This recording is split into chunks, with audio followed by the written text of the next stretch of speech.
Oh, it's muted. There we go. Welcome on into Inside the Game, a new week here, episode 293. My name's Ryan Glinsky, and Tanner White is not just here for Major League Indoor Soccer Talk. He is here for the entire show. Tanner, how are you doing today? I am swell. I think we both feel probably it was a little bit weird to have a day off yesterday. Like, what does a day off mean in this business? But super grateful for it. Recharged the batteries a little bit. Had all of the foods that you have to hit, right? You had the apple pie, you had the brats, you had the burgers, the pasta salad. Bases were covered, and not working always a good day.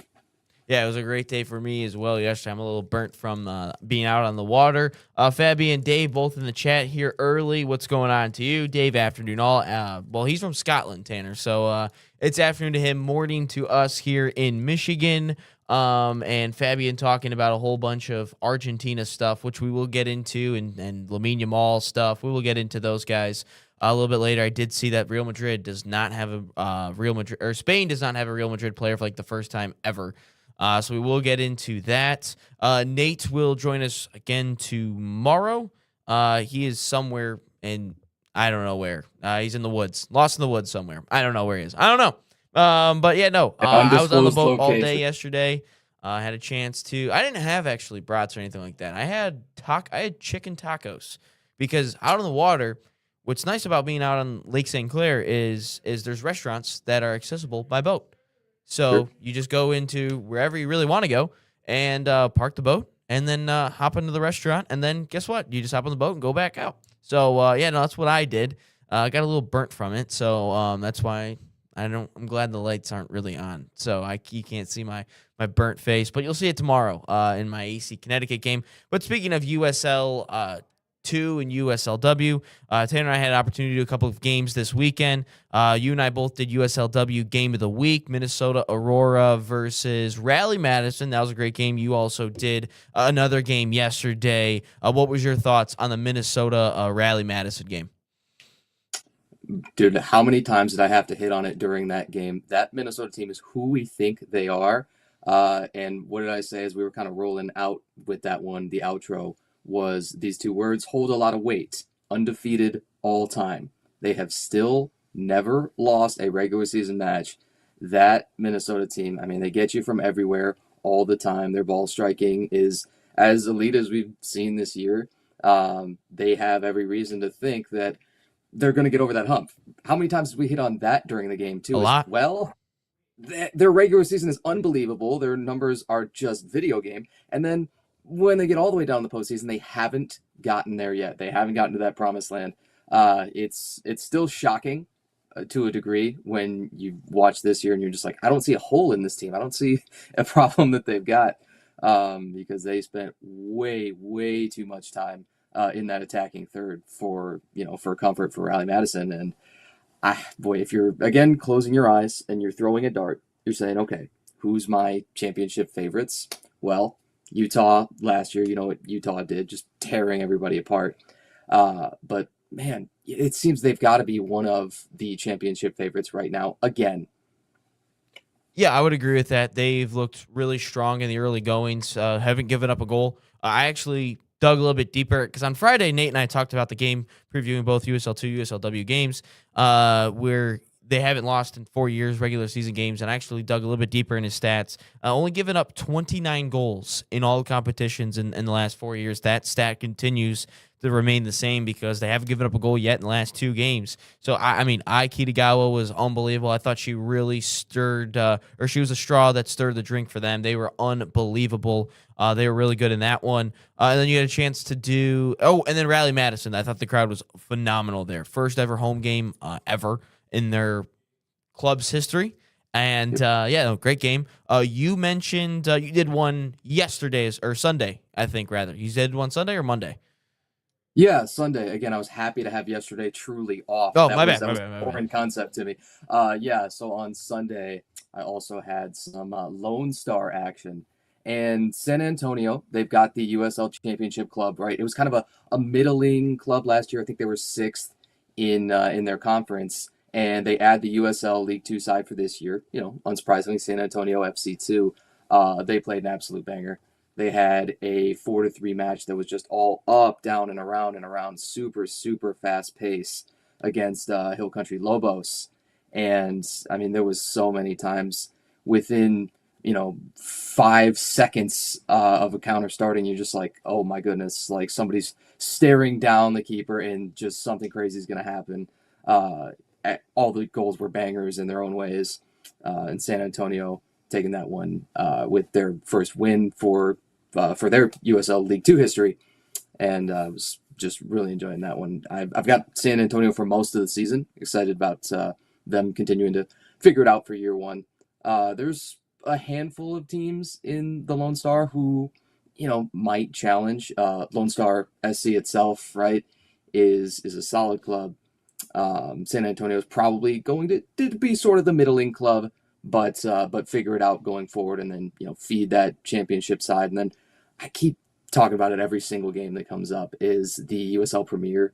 How excited I am for that. Yeah. And that pyramid's gonna start growing, man. You've got the base has to expand in order to add levels at the top. You know what I mean? Architecturally speaking. Yeah. And so I think that that League Two and the academy and everything else gets bolstered when you add that additional level at the top of the pyramid with the Premier.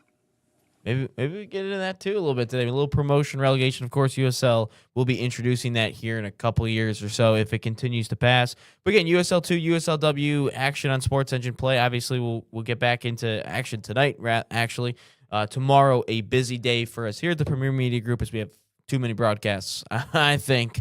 I'm just kidding. It's very good that we have that amount of broadcasts. Also, later on in the week, we do have Michigan State Cup coverage to bring you guys, as this weekend is State Cup for, I believe, the boys' side. Yeah, boys because it's spring. Girls are obviously in the fall. We will talk about that later on throughout the week. We'll mention today MLS recap we'll get into here in just a couple of short moments, and then we'll get into U.S. men's national team World Cup leaks. Their whole roster has been leaked, which I don't understand how that's possible. I don't know how See, I can understand where a couple of players get leaked because we've seen that happen before, but I don't understand how a full roster can get leaked. Is today the day? Is today the day that it actually gets released? I forget. When does U.S. men's national team World Cup roster when will it be announced? Let's see. Okay, it is today, actually. So it actually is today. All right. So again, we will talk about the leaks for sure. We'll talk about it later on today for that as well. I know Fabian, I know you're a big Spain guy. We'll talk a little bit about your Barca and Real Madrid and evil stuff or whatever it is. I got to take a chance to crap on Tottenham once again because this whole weekend was just pathetic from them. But and then we'll get into the Detroit Tigers, obviously, in the second hour. Tanner's a big Tigers guy, so got to throw that in there. Man, do they suck. They invent ways to lose games. Jeez. But anyway, let's get into the MLS recap for the weekend. Just only 3 red cards this weekend. So it's a little bit of a light weekend in terms of that. Red cards coming up against in the Charlotte game, the Colorado game, and San Diego game. Of course, this is going to be the World Cup break. So they won't, I don't think they play until after July or like July 16th, something like that is when they resume. So this is about the halfway point of the season for them. Just a couple of things to highlight. 6-2 win from Cincinnati over Orlando City. Evander, a Brazilian midfielder who has been just unbelievable for Cincinnati this year, is kind of a dark horse in the MVP race. Vancouver continues their sweet form at the top of the table. We're also starting to see that the tables, kind of take shape here in the MLS season. Nashville wins it 2-1 over New York City. They are now top of the Eastern Conference with just 14 games played at the mark here at the World Cup break. On the other side, on the West, we just mentioned Vancouver, but San Jose, their Cinderella story continues here as they are 32 points now. 15 games have been played so far this season for the San Jose Earthquakes. And then as we get into some other games, our good friends at where are they at? Our good friends over at For the Crew podcast and the NSN Southeast network with Callum. They faced off. His team, Atlanta United, faced off against For the Crew and the Columbus Crew. Columbus Crew wins it 2-0 over Atlanta United. They just fired their manager this past week. So Columbus gets back on the winning front. And then the biggest one, we have to mention it at some point, and that's what you saw in the thumbnail about Messi. But DC United 4-4 against Montreal. But Inter Miami, Philadelphia Union, we have to mention it. They're 6-4 was the final score in that one. And Luis Suarez gets a hat trick. 6-4, 10 games, which is only the second most goals of all time in an MLS game. But Lionel Messi did walk off the field. He did ask for a sub, rather, due to an injury. So that obviously that's coming away with him being, is he going to miss the World Cup? Is he going to miss the World Cup? Because it's Messi. Is he going to miss it? I don't think so. Looks like muscle fatigue, but that's a big storyline to talk about. Tanner, what were your big takeaways from this past weekend? When you watch a highlight reel that's 10.5 minutes long from Of a a soccer single game, match, yeah. that's what I'm saying. Do you not know that it's going to be one of the all-time bangers? Unreal game. Suarez, that hat trick, had 2 of them before half. And you look at the half, it's 4-4, and you thought, this is just comical. This can't be happening. And yet it was. That was one of the all-time cinematic matches that I think you're going to find. Messi picks up a couple of assists before he leaves. Just, crafty as ever. Perfect touches into the box on time and on target, as he always does. Leaves in 74th minute, I think. It's right around there. Yeah, it's tough to say that even if you do pick up a muscular injury, right, strain, do I think that there's any chance that he misses any World Cup time? No, not really. I think that you'd be willing to rush certain players back. Now, if he were 10 years younger, I think that the question, that there isn't a question of it. It's absolutely okay. He's going to play no matter what it takes to get out there, whether you're wrapped up in tape, whether you are, held together with the KT tape, as they say. There's just not a chance that he's going to miss any significant time. And, still Miami at the second spot in the East, right? Yeah. A point or 2 out of first place. Is it a single point, I think, out of first place? No, 2 points behind Nashville. Nashville does have a game in hand. Sure. But it's just, that's kind of not, it's really close to best case scenario, I think, that you went into the break with your absolute best attack. And if you're probably not planning on missing any of Messi, right? For the fan in us, you're probably not going to miss out on anything at all. And then when you got Messi on your side, no matter what competition you're in, you're always going to have a chance. Oh, sorry. I thought you had a couple other points there. Anyway, I don't think Messi is someone that is going to miss the World Cup. He's going to be 39, though, in the World Cup if they continue to progress. I think his birthday is like June 20th or something. So they'll be 39 during the World Cup. That's crazy to think that this man is still producing at such a high level. I get it. It's the MLS. Everyone likes to dog on it and this and that. I still think the MLS is a competitive league. I know that the whole promotion relegation turns a lot of fans away, especially with, myself, an American that loves the European game. I love the Premier League, La Liga, and all that stuff. But when it comes to Messi, I don't think this guy is missing any time. I personally do not see Messi missing any World Cup games. I don't see it at all. I think that obviously this is his last hurrah. This is the last time he's ever going to compete in the World Cup. Hey, maybe we're wrong. Maybe he turns out to play at 42 in 2030, but because I guess maybe it's going to start in South America. Maybe he does want to make an appearance in there or not. But I don't see a world where Messi misses a couple of game time, or a couple games rather, because I understand it's a little bit of muscle fatigue on I think his left hamstring or something like that. But the scary part is he asked for a sub. That's the scary part.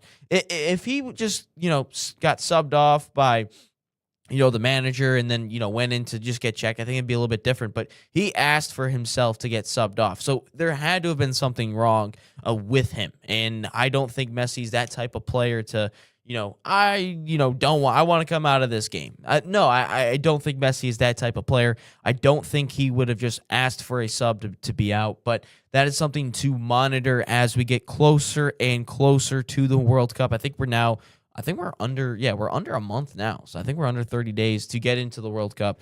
But Messi, Argentina, obviously, they're not one of the top dogs to win the World Cup this year. France, Spain, maybe England has a better chance. I don't know based off the odds.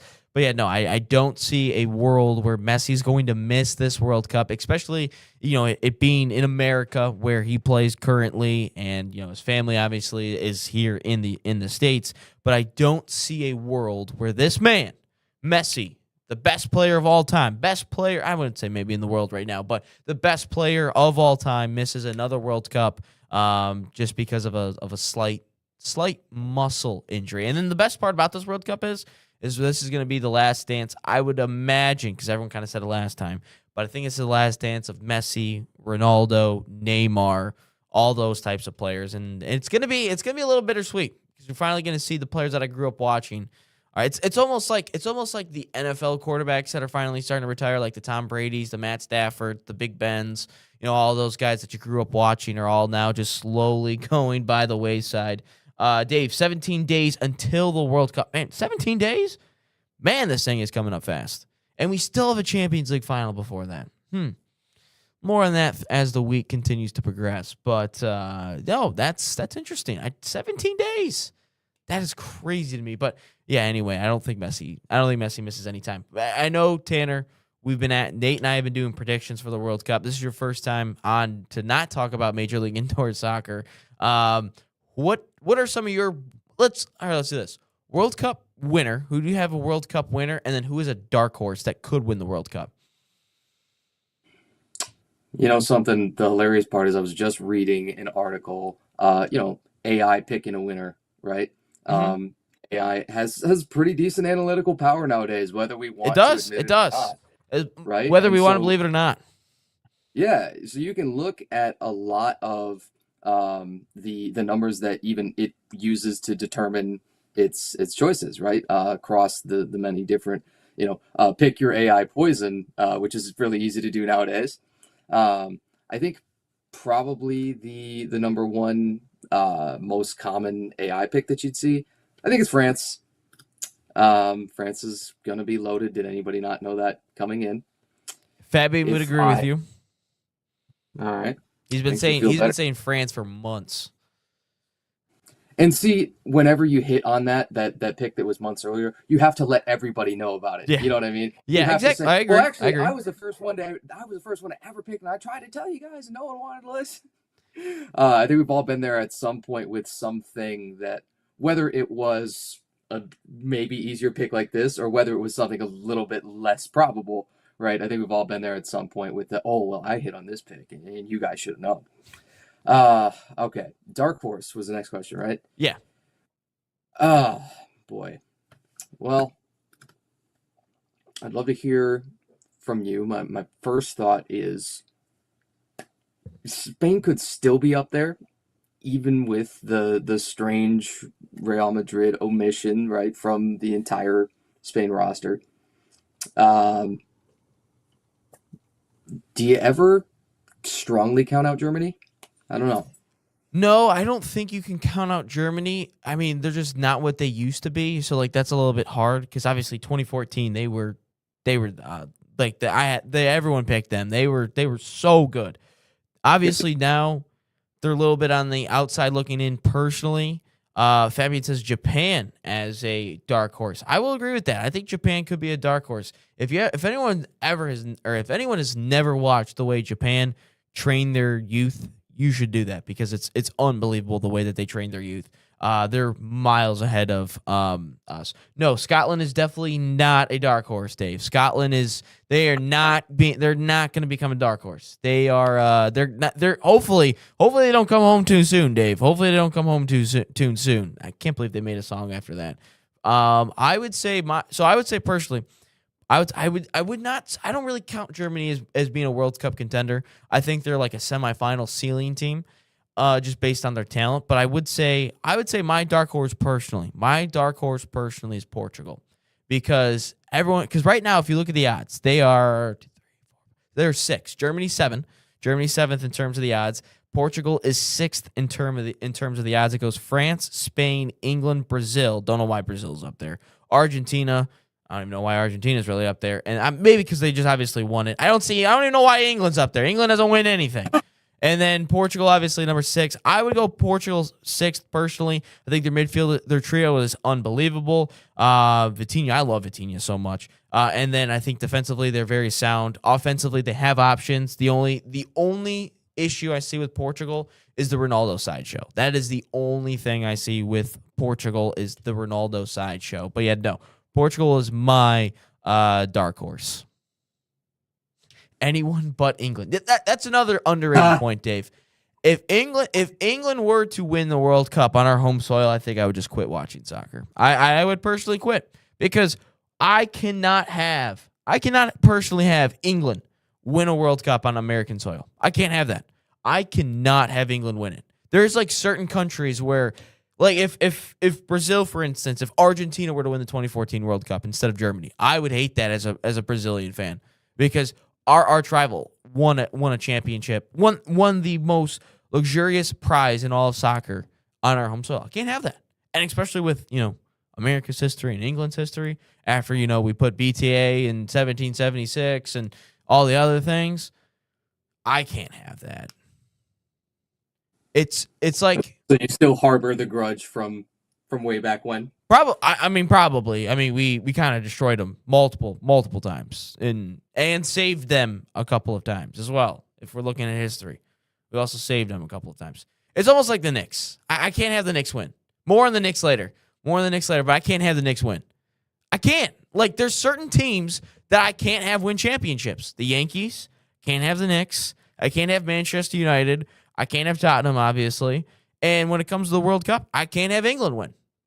Because I find something pretty awesome is when their fans don't win stuff and the way they react. I can't have it. It's like Ohio State. I can't have Ohio State win stuff either. Oh, and that's another great point. On the 250th anniversary of us becoming independent, I can't have that. I can't have England winning it on the 250th anniversary of the United States becoming independent. We cannot have that. This is what we call a very free clip, Ryan. This is going to be a very easy one to pick out later on. See, I can't. After what we did 250 years ago, George Washington would be pissed if England storms back onto American soil and wins the biggest prize in all of sports. George Washington would be rolling around in his grave. And all the founding fathers, they'd be pissed. They'd be pissed. Let me ask you something. Do you ever find yourself hate watching in the World Cup? I hate watch all the time. I'm going to be hate watching the NBA Finals here. Because especially if the Thunder make it, if the Thunder make the NBA Finals, that is going to be the biggest hate watch ever. Because I hate the way Shea plays, and I hate the Knicks. So there's no good answer for you one way or the other, yeah. Yeah, no. I've hate watched so much college football as well. I've hate watched the Bears and the Packers this past year in the playoffs. I hate watch a lot of stuff. But I don't know. England is up there, man. As much as Saka, Rice, Eze, Madueke, Miles Lewis Kelly, all those boys have brought me so much joy. But man, I can't have them win anything. I can't. I just can't. That's the thing. I can't, Syracuse guy. You can't have Duke. You can't have Duke win a national championship in basketball. You just can't. Or Carolina. And it hurts even more knowing what the state of Q's basketball is now. I can't even tell you.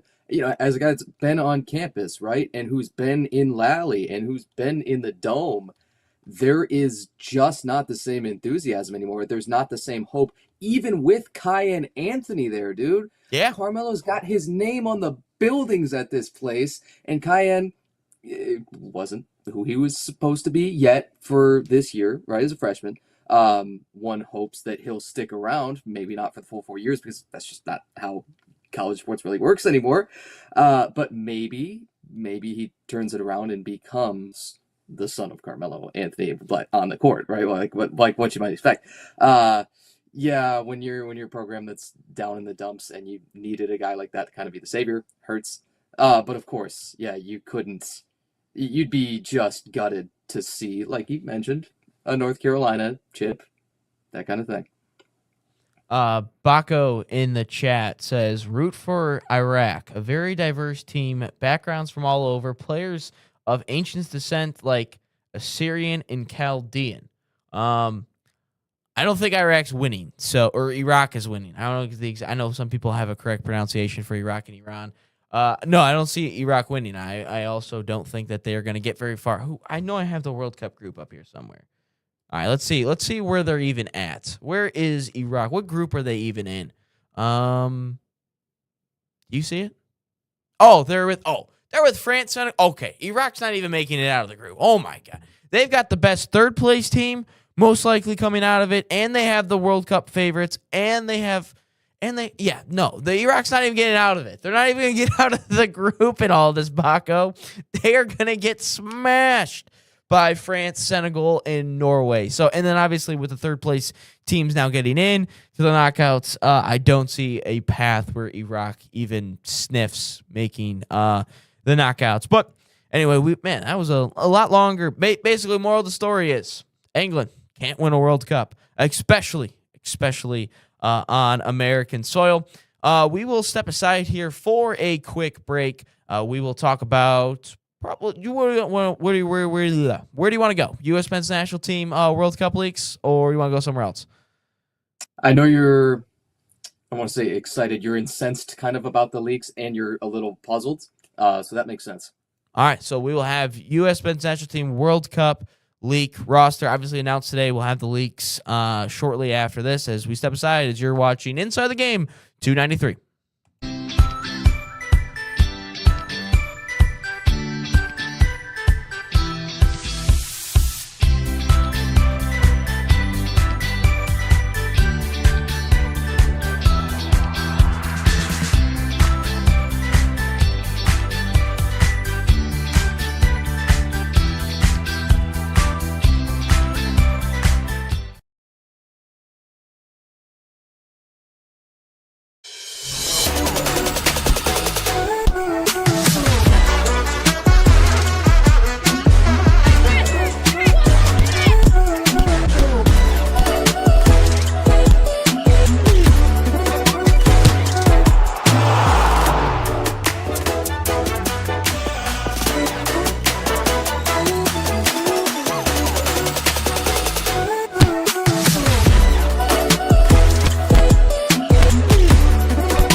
So the dream behind Irene's was simply to be a place where the community could come and gather. This is my hometown, we're raising our family here, and we just want to be a space where people can come together as a community and share a great meal.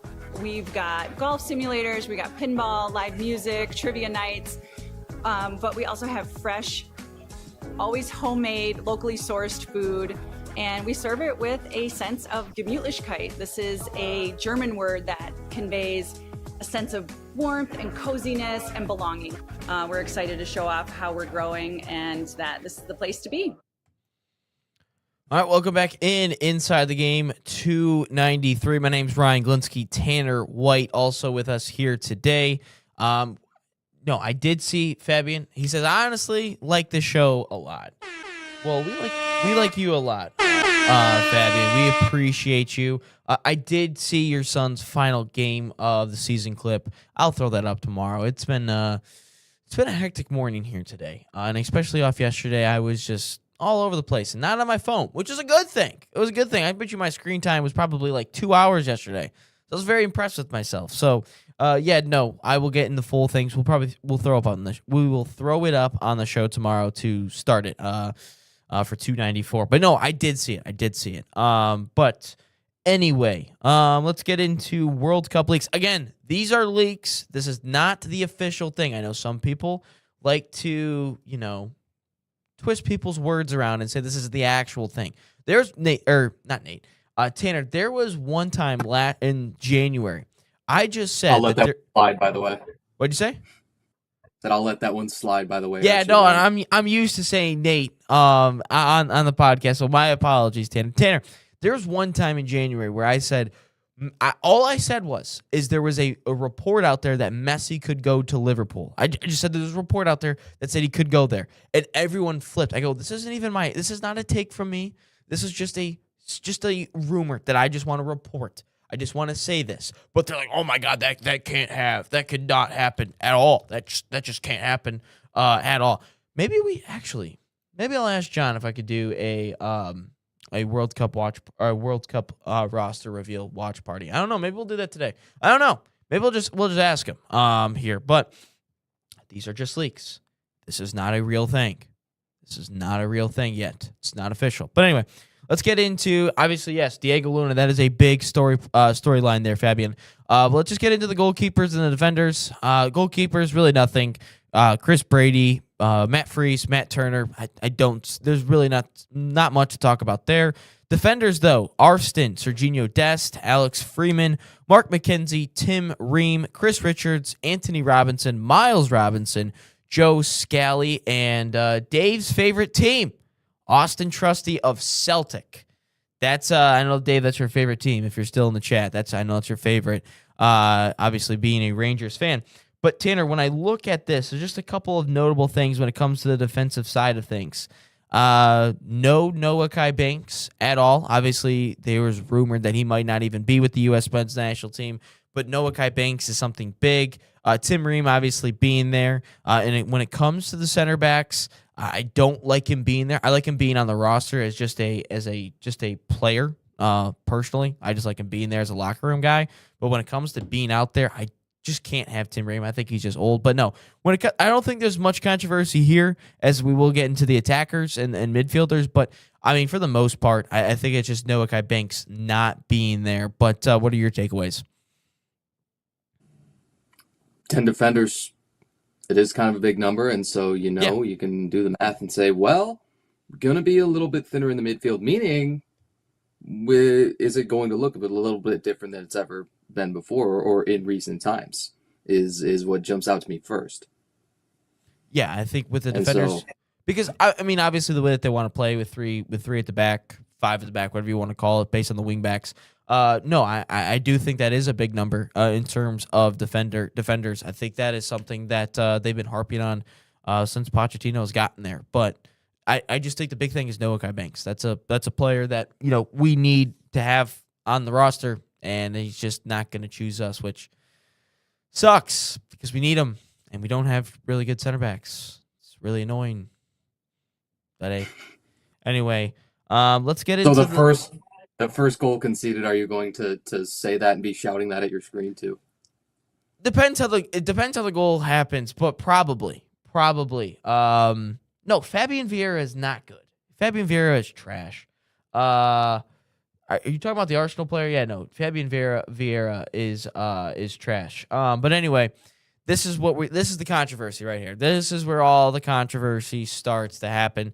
Midfielders, Tyler Adams, no surprise. Sebastian Berhalter might be a little bit of a surprise. Wes McKennie, no surprise. Christian Roldan, I don't think is that much of a surprise based on what was going on, but I don't like him personally. But attacking midfielders and wingers, this is where the controversy starts. Oh, Fabian Vieira, your son. My bad. I thought we were talking about the Portuguese player. Brendan Aronson, Christian Pulisic, Gio Reyna, Malik Tillman, Tim Weah, Alejandro Zendejas, and then strikers, Balogun, Ricardo Pepi, Haji Wright, and obviously, no Diego Luna. Diego Luna not on the roster despite doing every commercial imaginable with the U.S. men's national team. He was in the World Cup commercial where we beat Brazil. He was in that commercial, and he's not there. That's insane. I don't personally rate him, but I feel like a guy that has gone through that much work that's not there, I kind of feel bad for the guy. I kind of feel bad for him. Well, nobody else is going to feel bad for him, You only get your 26, and sometimes it's, you want to say who's hot at the time. I think there's also, we love to think we know what goes into roster construction really behind the scenes. I think that's highly unlikely. There's a lot of fan theory, fan fiction, as it were, to roster building, and that goes way beyond one national team, right? That goes in sometimes to all of sports, that you're just somewhat on paper baffled by a paper roster, and then somebody is just an amazing locker room fit, or they have one specific role that you really want to nail them down for, and we're willing to use a roster spot for this exact reason, that kind of thing. Yeah, it's just because you look at the players that are that made it over him. Gio Reyna, Alejandro Zendejas. I guess maybe you could put in Brendan Aronson over him. I guess maybe he was part of the controversy, but I think the real controversy is Gio Reyna, because what happened last World Cup in 2022, he wasn't playing and his dad goes in and tries to blackmail the head coach. Like, that's crazy. I've never seen anything like that. Maybe a sign of nepotism. I know people don't like that word. People don't like that happening in real life, is nepotism. But it feels like, because Gio Reyna has always showed up with the men's national team. I will agree with that. He's always showed up for them. He's always played well. But it just feels like a little bit of a sense of nepotism when it comes to Gio Reyna. I understand what his dad did. I understand how well his dad played for the U.S. men's national team and for Man City and Sunderland back in the 2000s. But, Tanner, doesn't it feel like a little bit of nepotism? Man, I think we've all felt that. It's probably worked against you if you've worked in sports long enough at some point somewhere. You know what I mean? Job search and those kinds of things. And if you're on the receiving end, we'll call it, tongue in cheek, then yes, it can sting a little bit.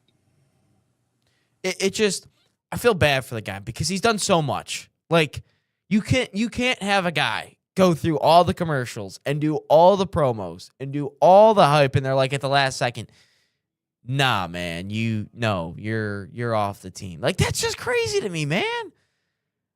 Like, I don't know. I can't fathom that. It'd be like if the Tigers for the whole offseason were like, Kevin McGonigal, you're going to do all the promos before the season starts, and then we're going to put you in AAA to start the year. Like, that's just kind of what it feels like.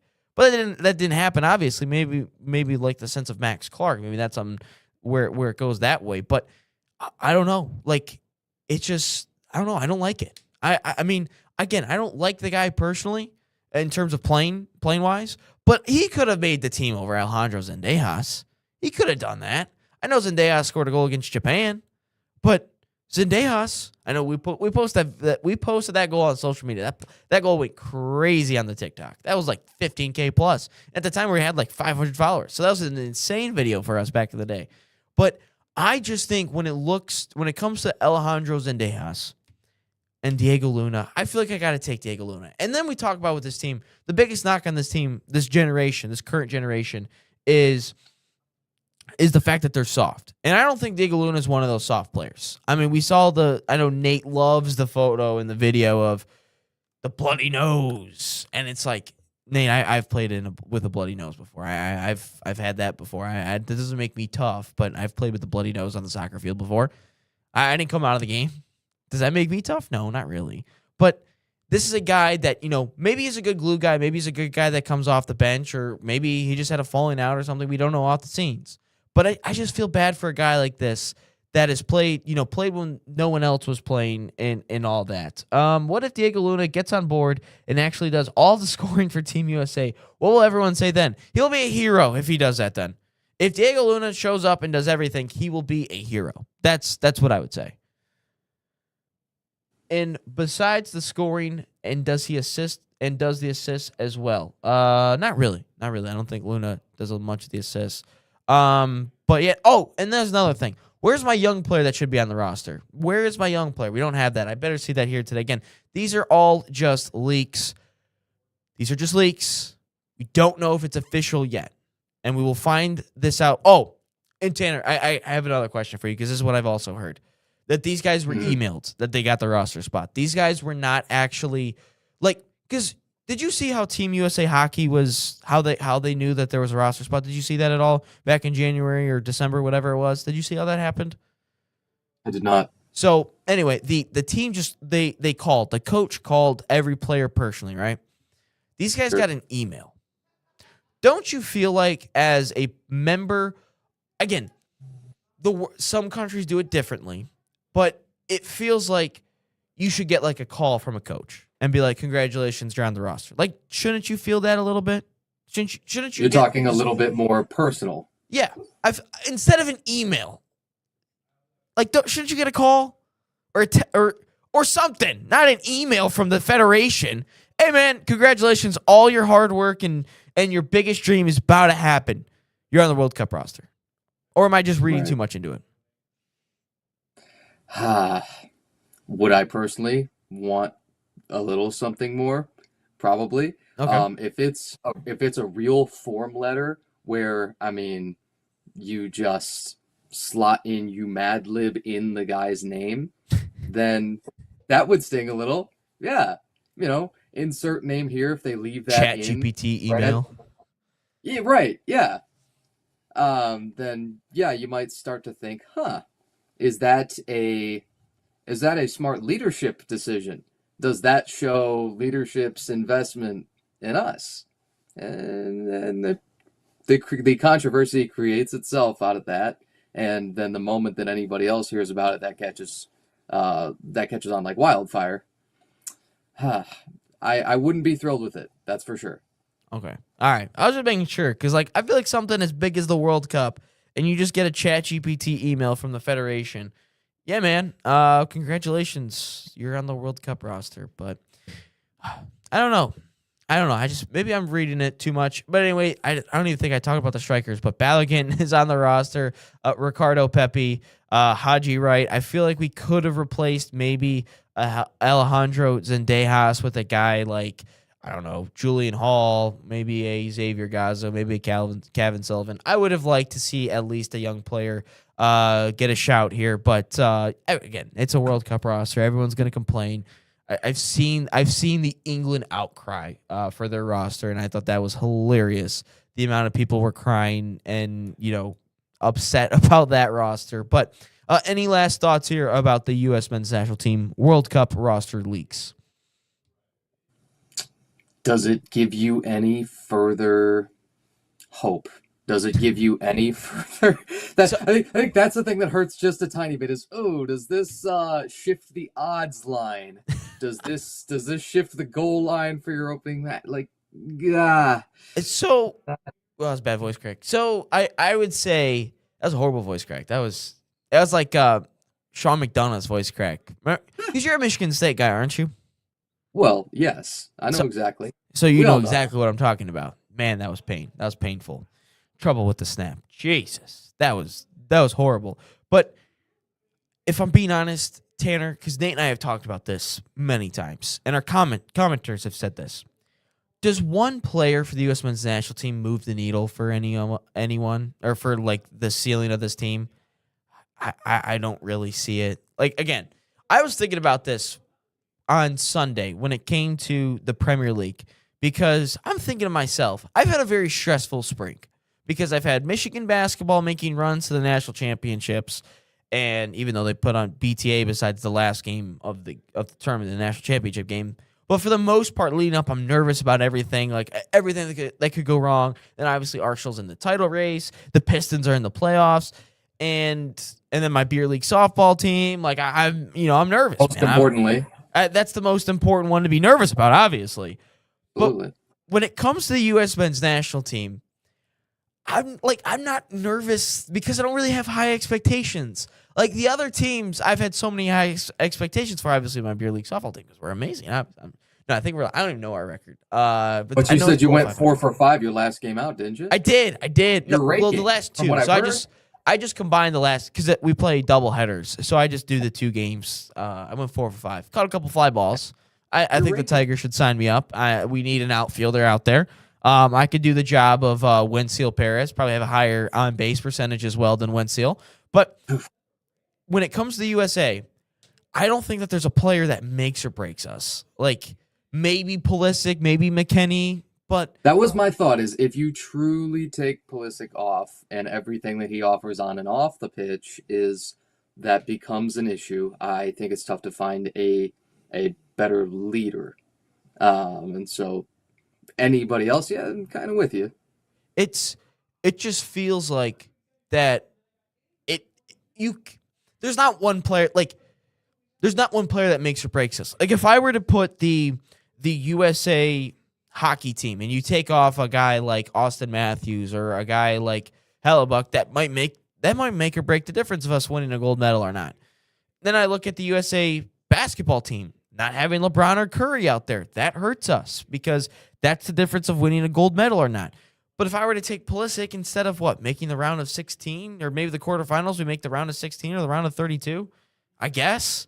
But I don't really like if Diego Luna, we flip flop Zendejas and Luna, that doesn't make or break us. If we were to flip flop Gio Reyna and Luna, that doesn't make or break us. So I just feel like in terms of our USA soccer path that we are on currently to trying to become a dominant nation, just doesn't feel like we actually have, like, I don't know, it just feels like we don't have anything. Like, it doesn't really matter, I guess, because we're taking bums and replacing them with bums and expecting them to make the results for us. Like, that's what it feels like.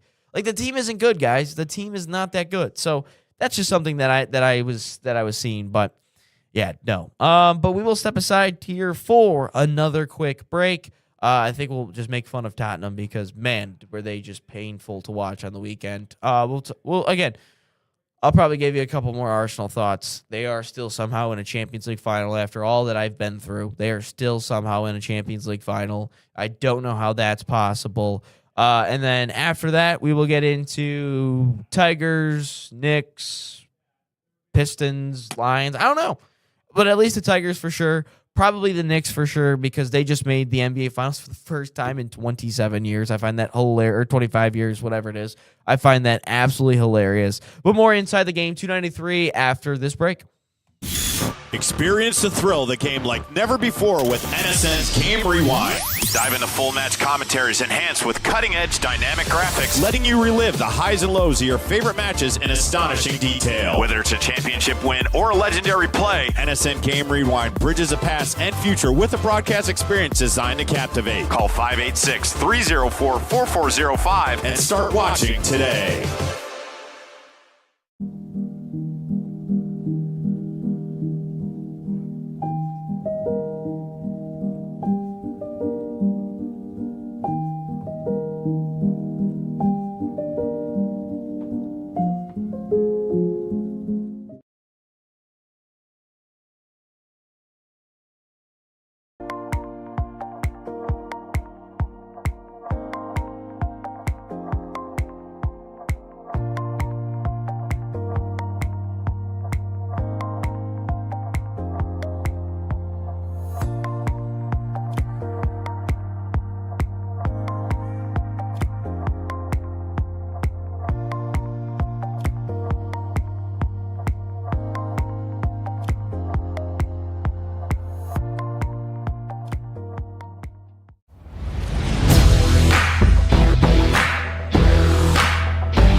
All right, Inside the Game 293 moves along here. My name is Ryan Glinsky, Tanner White here today to not just talk about the MLIS, also everything else that we're talking about on the show today. John said that we could do a show later on today, so we'll figure all that out in terms of the USA roster announcement. So, yeah, stick around for that if you guys want to see our reactions to all that. Again, I think that starts at 3 to 4, I believe. I know Pulisic arrived in New York today, so there's like a whole video of him showing up in a taxi. They're like, oh my God, Christian Pulisic's here. So, yeah, no, we will probably do that here today. I'll get the exact time on that. You can watch it on YouTube, TikTok, Instagram. I don't know, wherever else. Oh, we missed a comment. My apologies. From Ken, says morning gents. Reyna equals redemption tour. And Reem equals Frankie. I don't know how to say that name. Experience to settle the young guys down. Okay. Yeah, no, I would agree with all those takes, Ken. Reyna could be on a redemption tour. That could be something hilarious. But no, I just want to take this time for the remainder of the 10 minutes, or maybe we just go over to the 10 o'clock hour, to just crap on Tottenham, because they celebrated like they won the Premier League title on Sunday. They celebrated that. Yet it took almost, what? It took them to the final game of the season to secure safety. For a massive club like that, a stadium that's designed to hold NFL games, mind you, they strictly built the stadium so they could have NFL games. And they almost got relegated. So I just want to take this moment to laugh at them and tell them that Tottenham will never be on the level of Arsenal. Never, because we will never celebrate something like that. We will never celebrate and cry in the stands after something that is, oh my God, we just secured safety. Dude, you guys are a top six club, big six club, and we're going to cry about this. We are going to sit there and be like, oh my God, we just secured safety. It took us this long. It took you to the final game of the season to secure safety in the Premier League, where you guys spend the most absurd amounts of money. And it took you to this long. It took you like 6 months to finally get a home victory. It took you that long. And Everton, who had nothing to play for, you had to make sure West Ham didn't score more than 12 goals. They scored 3 against Leeds. Meanwhile, the big boys of North London, are lifting the trophy, and you guys are celebrating safety in the Premier League. The big boys. That's right.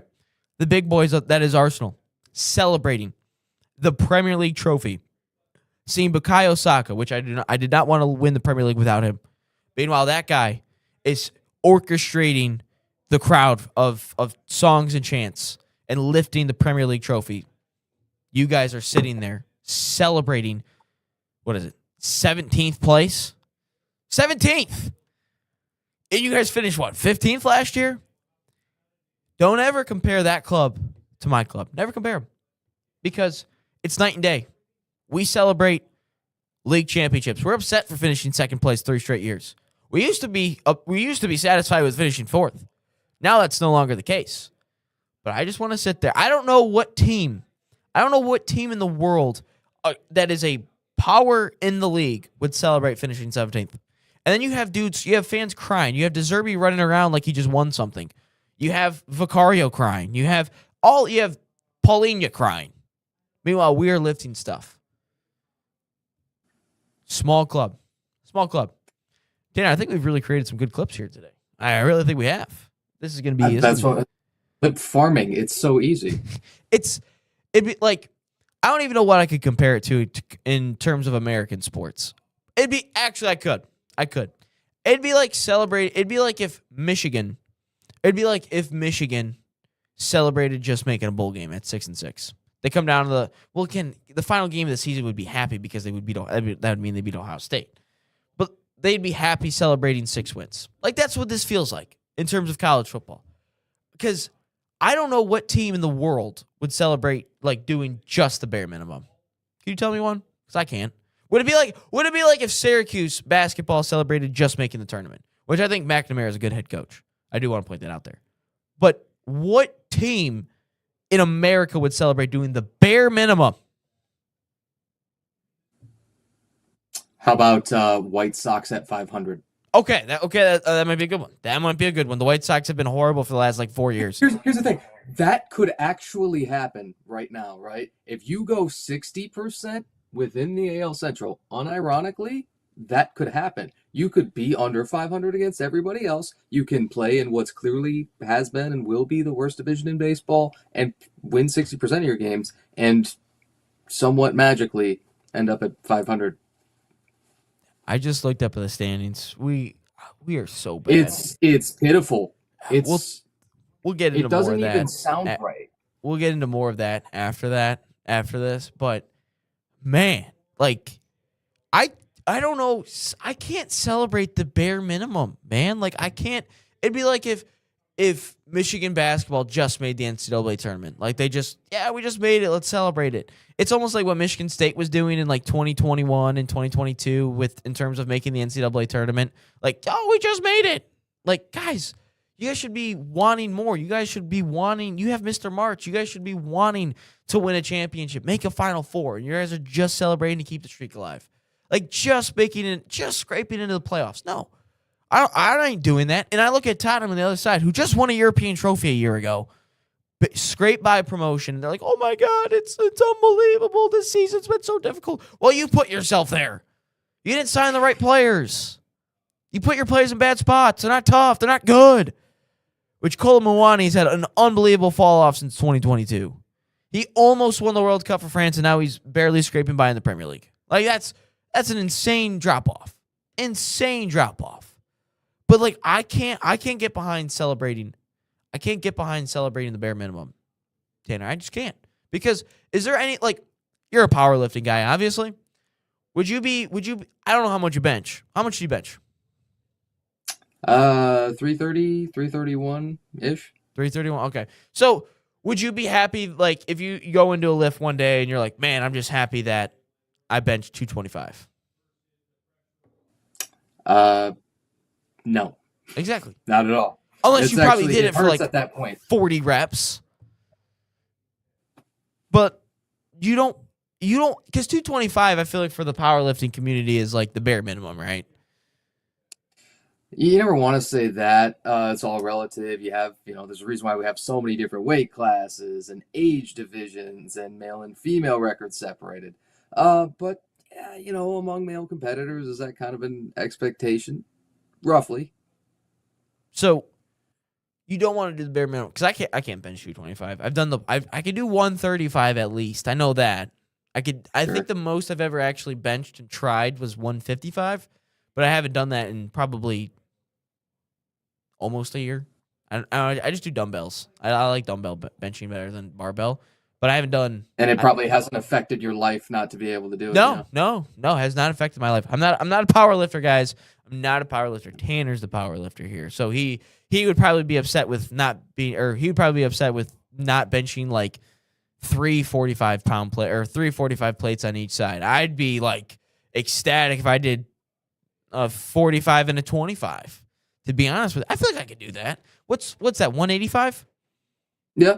I feel like I could maybe get that. Maybe get that with the right amount of caffeine and smelling salt. I think I could get that. That's what 185? That is yeah, 185.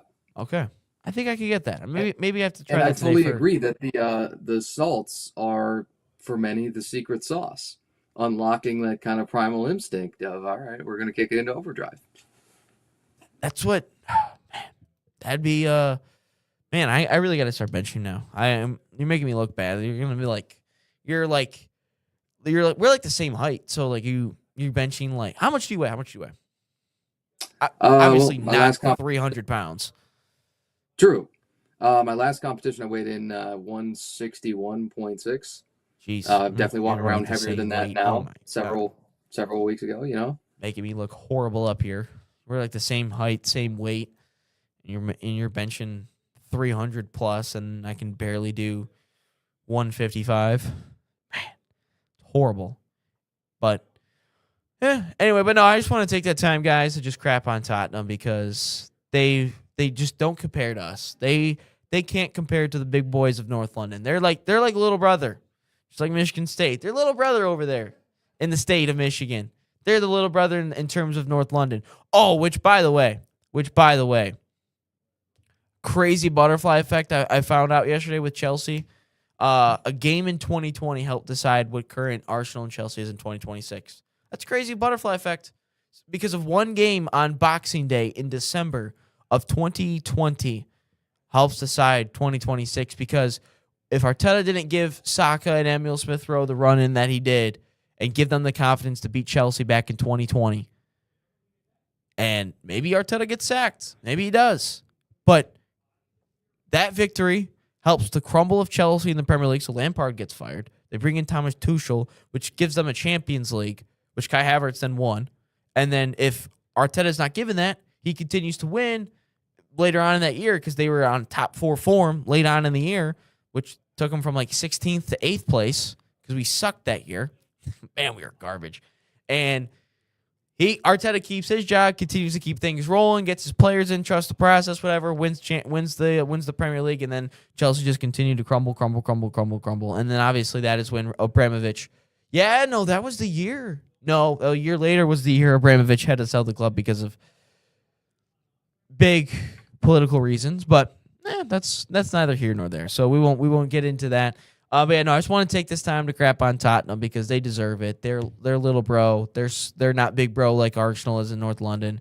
They're just little brother scraping by, happy to just make a bowl game, which Michigan State can't even make a bowl game. It's been like 4 years since they've made a bowl game, which they did win. They did win against Pitt. Third string quarterback Pitt. But yeah, bowl games. Those are stupid now. But anyway, we're going to step aside here and get things rolling in baseball? You want to go baseball next? I know it's kind of your thing. Well, then let's have it. All right, let's talk about how bad the Detroit Tigers are. See, I don't go in depth with the Tigers. I know my broadcast partners will go in depth with the Tigers. Nate will go in depth with the Tigers, and I know our good friend Tanner White's going to go in depth with the Tigers. So we'll talk about why the Detroit Tigers are so bad at baseball and invent ways to lose games. Kenley Jensen, Winfield Perez against the Royals. Man, heartbreaking. But anyway, we're going to step aside here on Inside the Game, and we'll talk about the Detroit Tigers.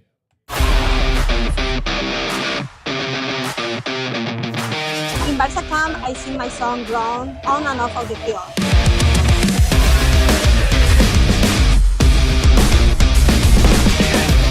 Don't miss the time to register. Sign up now for Barca Camp.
All right, inside the game, back Dave. Time to crap on Tottenham proceeds to crap on Chelsea. Any of my London clubs I have to be able to crap on. I'd even give Manchester United any hate at that time. So that's progress for me. That is progress for me, not crapping on Manchester United, to be honest with you. Also, what do we do? Oh, yeah. What is it? U.S. Men's National Team World Cup reveal. Also be on the network, probably YouTube, Roku, TikTok, Instagram, all the things. It's pretty much anywhere where you can find us on social media is what I would say in all of this. So shout out to that. I think that's 3:00 Eastern time. Dave, if you're still up by that time, maybe you're saying good evening instead of afternoon, like you normally say. Maybe you're saying good evening, folks. But hey, anyway, moving along here. Tanner, Tigers are trash. They're 10 games back from the Cleveland Guardians, which our good friend Kevin Arnold is a big fan of. Man, I should have sent him a text last night when the Cavs lost. I should have sent him a text because he texted me immediately after the Cavs defeated the Pistons. He said, "Sorry, buddy," and I was like, "It's all good. The Pistons kind of suck. I'm kind of glad we don't watch them anymore." But his Cleveland teams are winning more than our Detroit teams. That's for sure. Maybe not the Cleveland Browns because the Cleveland Browns don't win anything, but the Tigers are horrible. They're crap. It's painful to watch them at certain times. But Tanner, you're a big Tigers guy. What do you think the biggest reasons why the Tigers are trash? Let me tell you something. I watched nearly a full 62, and it's a full 162, right? A full regular season. It's no secret that they have made the last 2 postseasons with some very unconventional methods, incredibly unconventional methods, and 2 unconventional storylines to the season, where they have caught Cleveland in an incredibly unlikely late season comeback, and they have collapsed dramatically with some of the worst September baseball ever last year, right?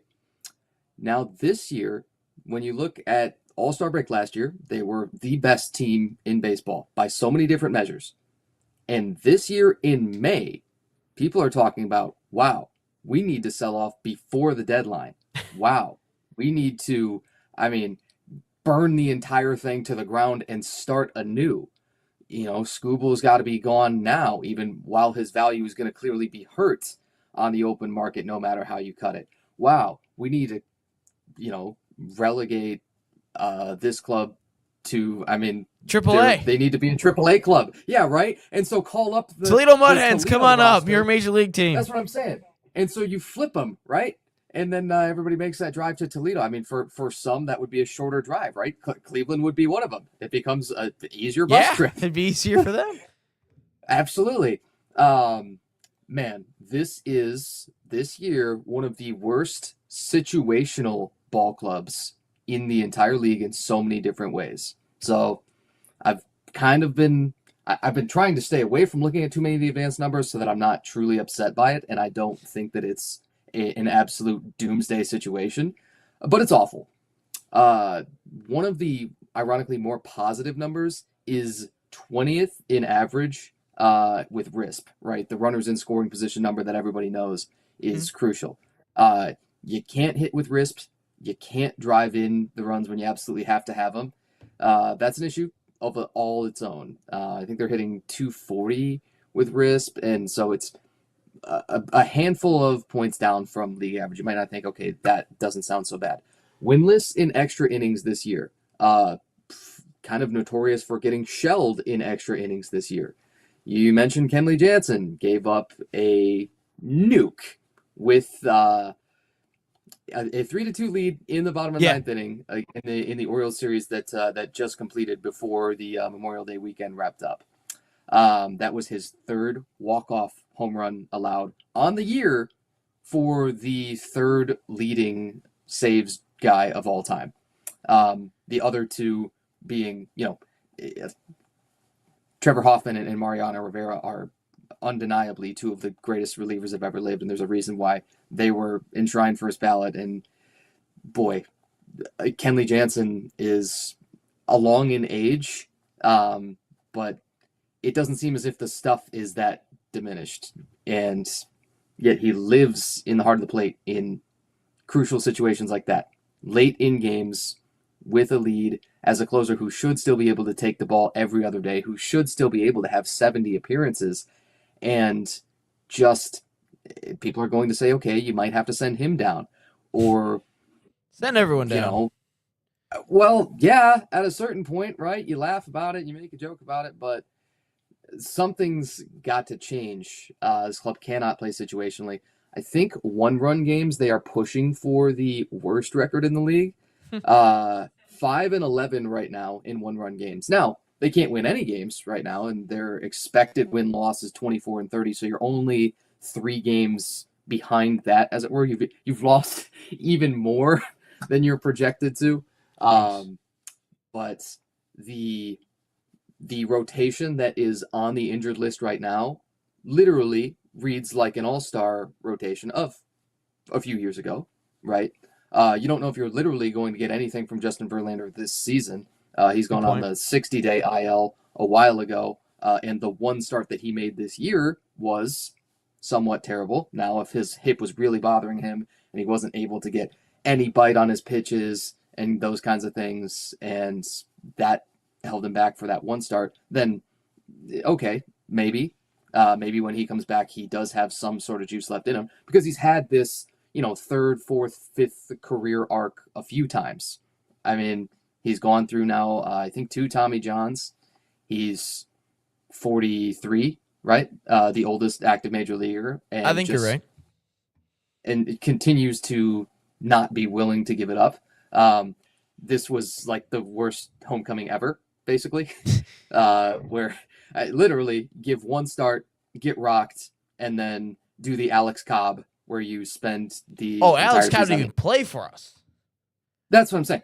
It's that level of disappointment. It's, oh, wow, this was for what exactly? As somebody who I love JV to death, I believe he's one of the greatest Tigers of all time, and you don't ever throw away 13 years of dominance. You don't ever throw away the MVP trophy.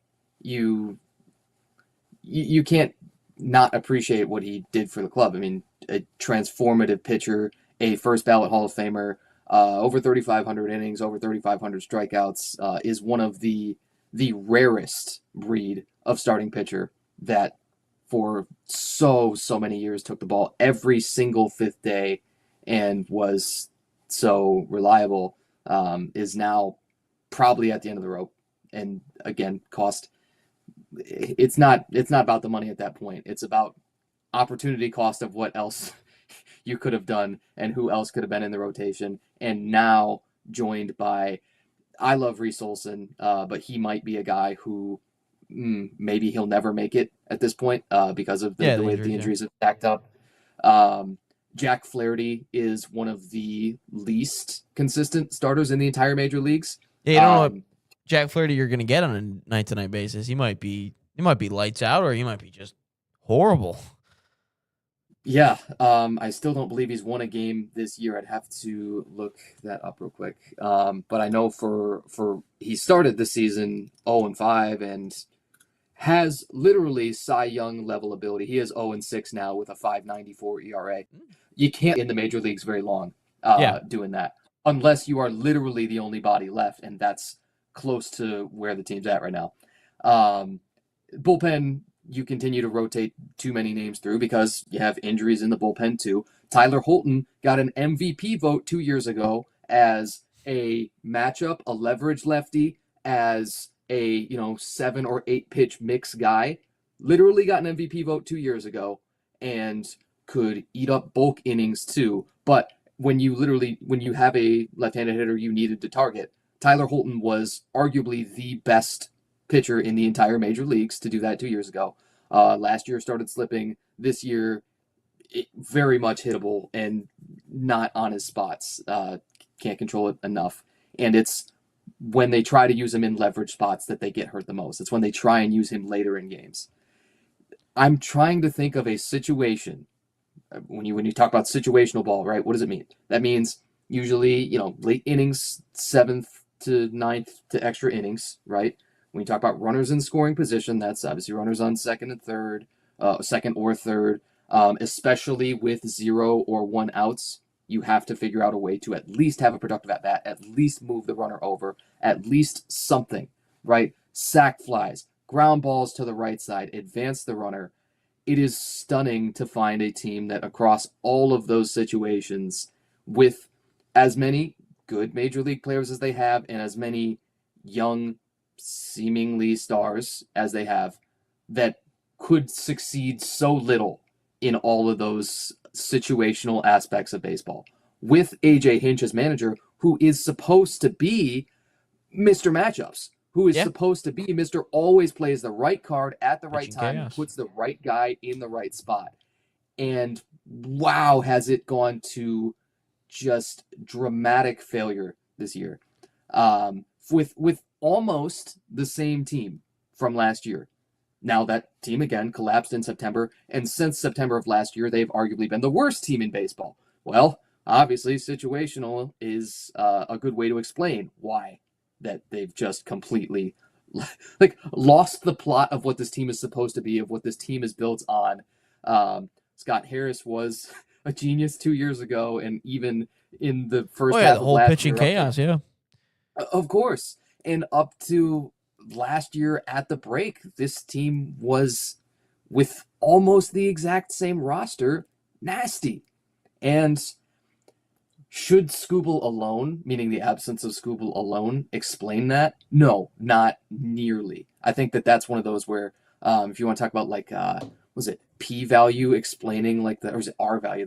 R value statistically speaking, right? Of like the variance between, okay, last year at the deadline, they were the best team in baseball, and then now they are really pushing for the worst. Scooble can only explain a game or two of variance, I think, of that, and the rest is, wow, they cannot get it done at any important point in a game for any reason, with anyone, at the plate or at the mound, almost ever for a whole third of a season, which is no longer the very small sample size argument.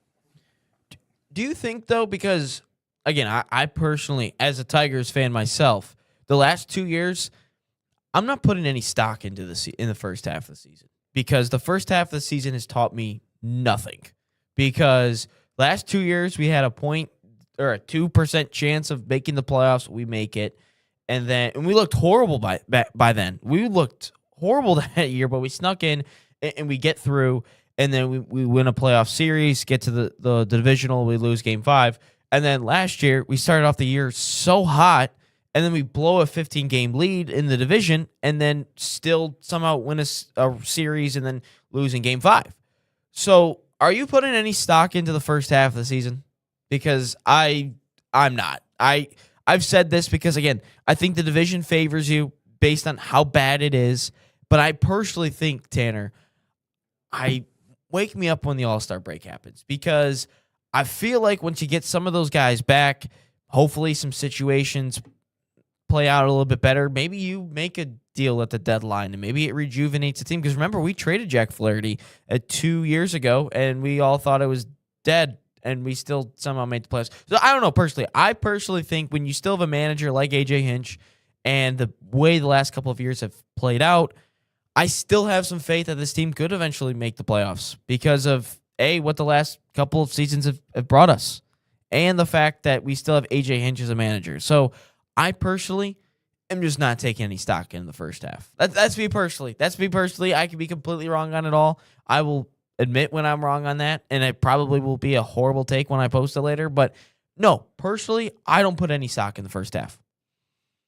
I wish that we didn't have to as baseball fans, because sometimes the decisions that are going to happen at the break are made way before that point.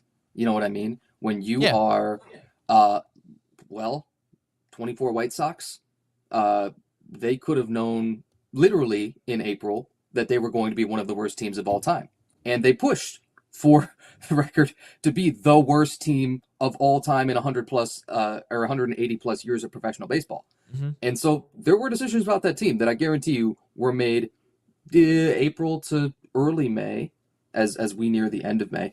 That's a slightly different situation because it's the worst division by leaps and bounds it's not even close, right? And this is a pattern of 3 for sure seasons, more like 4 or 5 seasons, where literally 500 baseball at some point could actually win you this division. That is, you could finish 81-81, and because of the incompetence of other teams within the division, I do expect that Cleveland will be better. I do expect that Cleveland's going to finish over 500, and I expect them to win the division this year.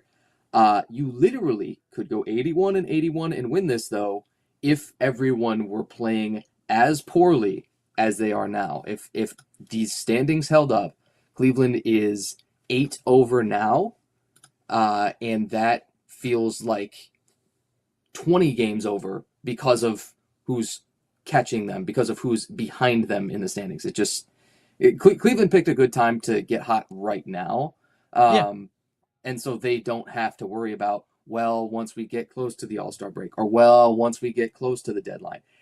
Even with Tanner Bybee just getting shellacked, Tanner Bybee is their Jack Flaherty right now. Getting shellacked as a guy that has a ton of talent, that has Cy Young level ability. I'm glad you mentioned the Jack Flaherty trade to the Dodgers. He started like game 1 of the World Series that year, or game 2 of the World Series that year. Look, here's the thing. That statistical profile that he put up from that year can win Cy Young in a lot of years. They also had Scooble, who obviously would dominate a whole lot. But you look at even his numbers with just the Tigers in that first half and change where he was still on Detroit and before the deal. Yeah. He was lights out, and he was one of the absolute best number twos in the league, and then joined the Dodgers rotation, the billion-dollar super team, which was that pitching rotation was already established. The Ohtani thing later on, well, forget about it.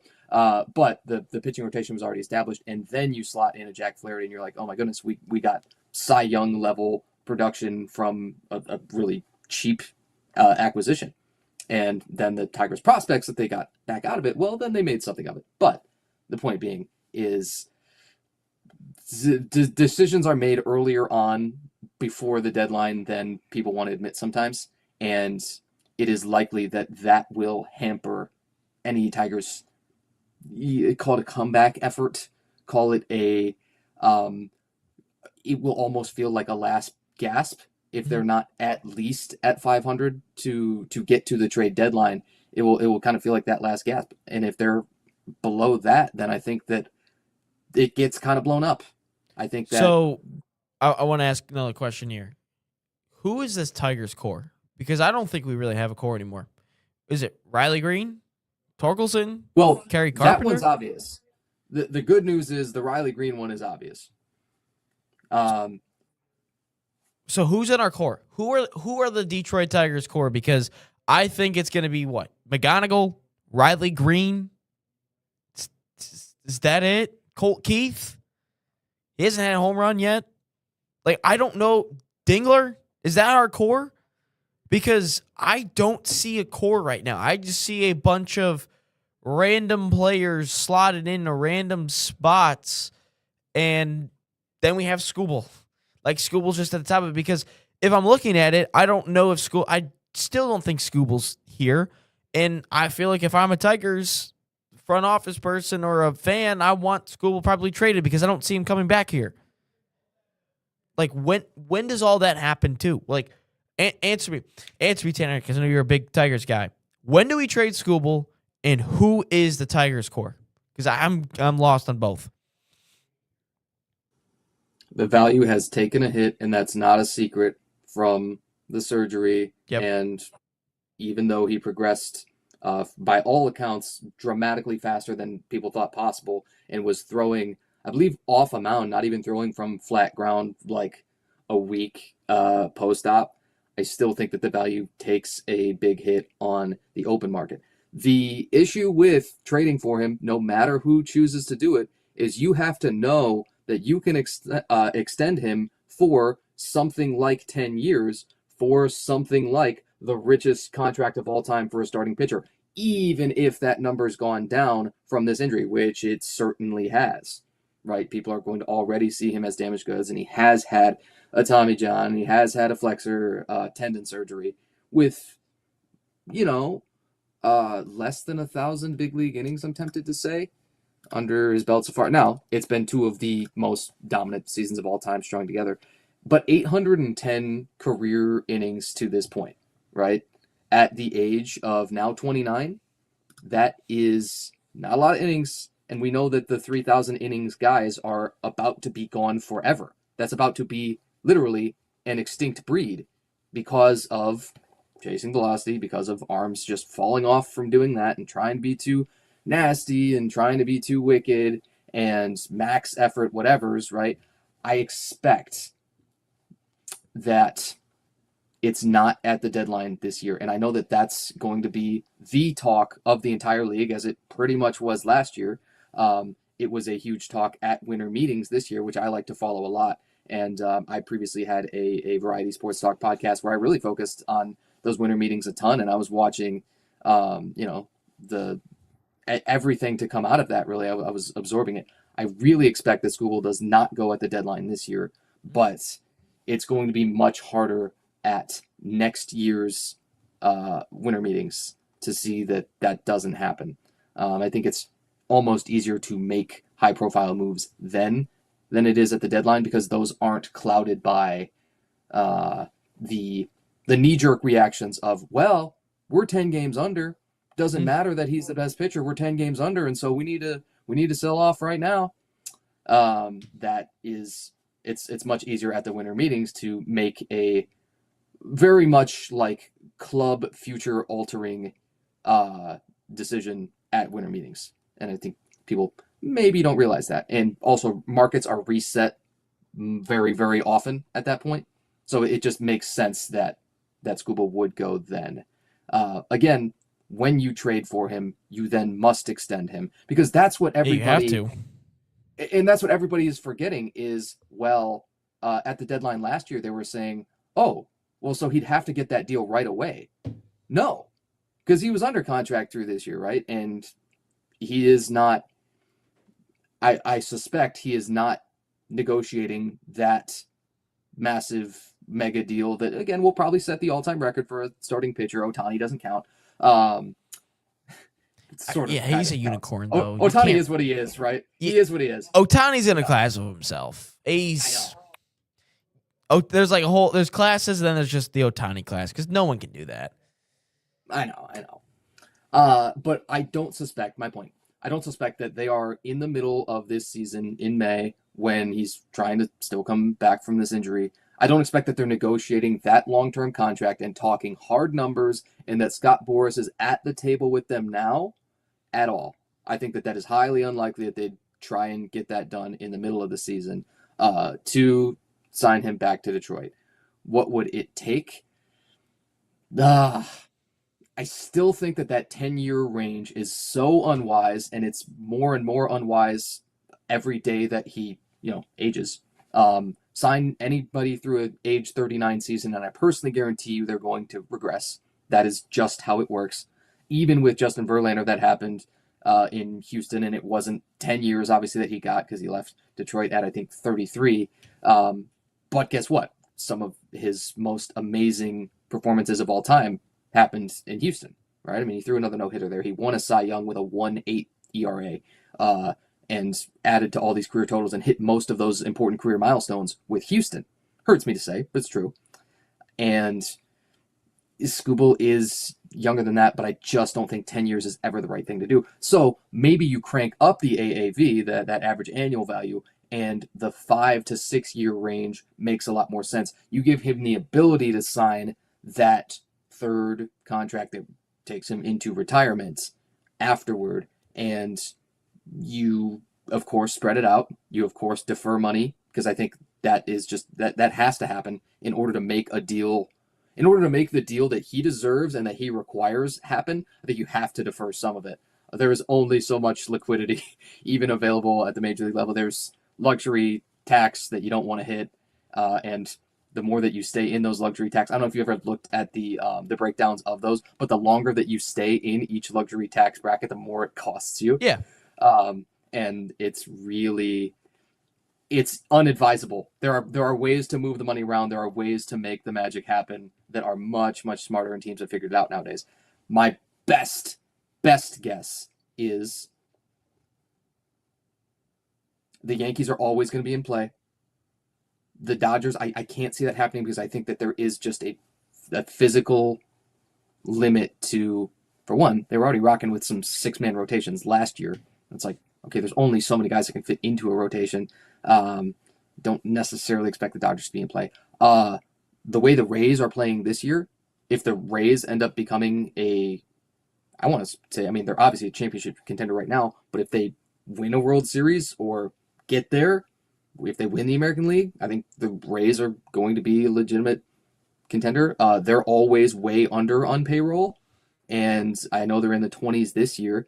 So they might actually have the cap to legitimately make that mega deal happen and bring him in for a reasonable term, like I say, more like 4 or 5 or 6 years. And the figure has to be beyond $50 million per year. Has to, non-negotiable. The run that he is on right now is as good as anything Sandy Koufax ever did in his entire career. As good as anything prime Verlander, prime Max Scherzer, prime, you name your Hall of Fame starter, whether you were a Roger Clemens guy, whether you were a Randy Johnson guy, whether you loved somebody else. Don't care. You're Hall of Famer. The last 2 years, Skubal has been as good as any of them, and should have probably received more MVP votes, by the way. I think that's pretty certain. It's just that Judge and Ohtani happen to also have nonsensical, impossibly good offensive seasons that coincided with And that. in the biggest markets.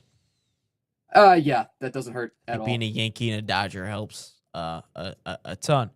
But Yeah, so yeah, all right. I will. What about the Mets? What about the Mets? Are they in play in any of this, or they just got too much money spent? When you got Juan Soto, Yeah, it's tough because how much else do the Mets want to blow up as well? How much do they want to make changes? They whiffed on Bo Bichette. That was never a good deal. It's not going to be. That is, I mean, it's not money set on fire. It's not money totally wasted. But wow, it is not even probably league average production for a guy that was never going to offer you much as a base runner, a guy that was never going to offer you much with his glove, and is now kind of an average hitter. Juan Soto is incredible. Soto will always be an MVP candidate while he is healthy and playing 140 games. He doesn't have to play a full 162. I would take him at 80% healthy in 140 games more than I would take any Tigers starter at 100% for a full 162. Unfortunately, and I still think Riley Green's the best player there, and McGonigal is really close and is on that verge already at 20 years old of being a superstar. The Mets could be in play just because Steve Cohen is one of the most notorious now, and he took over ownership of the team in 2020, I believe, and now is already kind of the most notorious spender. That's somewhat absurd, as opposed to other team front offices that will toil away for many, many years to build a team. He's kind of like, well, what if I just bought the team now? So some have speculated, right, that, hey, if you throw enough money at it, you can literally create, how about a back-to-back World Series winner with the Dodgers and a third-time contender that, presumably they'll be in play they'll be in the mix at least this year in the National League, when it really all comes down to it in September and October. Yes, I think the Mets will be in play, but a little bit more on the edge. They were last year at the deadline, and that's kind of how it worked too. People are like, yeah, the Mets might try to put together, a $600 million deal, something like that, and could maybe still make it fit even with Soto, because they're just the most notorious spenders. Tigers are obviously unlikely to give anything that is $50 million per year, no matter the length, no matter if it's 1 or 2 years, which that's the one lurking variable with Skubal that really could happen if he were willing to play on it, if he were willing to only have that certainty for another year to two, extending him, just beyond this deal for a little while and saying, okay, I don't have to move my family yet. They can still, I think he still lives in Arizona in the off season, right? But I don't have to uproot quite as much, and I can feel a little bit more at home as every year goes on. I think the Rays are going to shock everybody because of just how spectacular they are this year. Teams who could be cyclically ready to spend a ton, maybe the Cubs. The Cubs with it's strange, but man, what the Cubs did with Alex Bregman makes me wonder that they shopped him pretty well, and as you unload that contract, you start to think, okay, actually, Cubs have a really nice rotation. Shota Imanaga is a stud.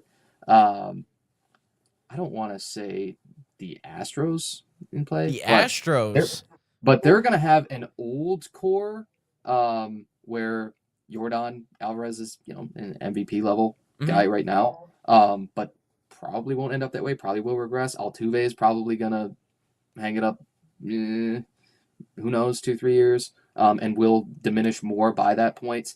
Their rotation is no longer anywhere near what it was, even though they just threw a combined no-hitter last night. Super, super cool. 5 combined no-hitters for them in their history. I think it's 2 more than anybody else. And just one of the most random ones that we've seen, as it's been nearly like 2 full years since we'd seen a no-hitter period, and there wasn't a single one last year.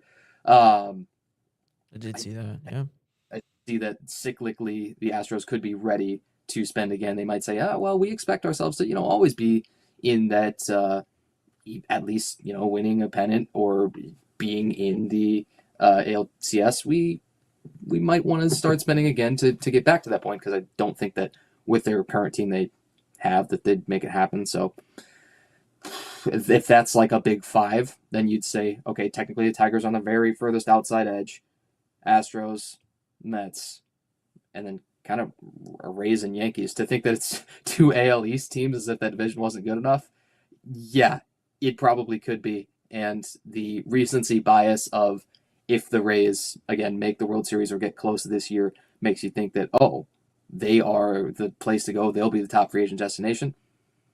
Could be. And they could finally pull their payroll out of the dumps and shock the world because it would actually make sense.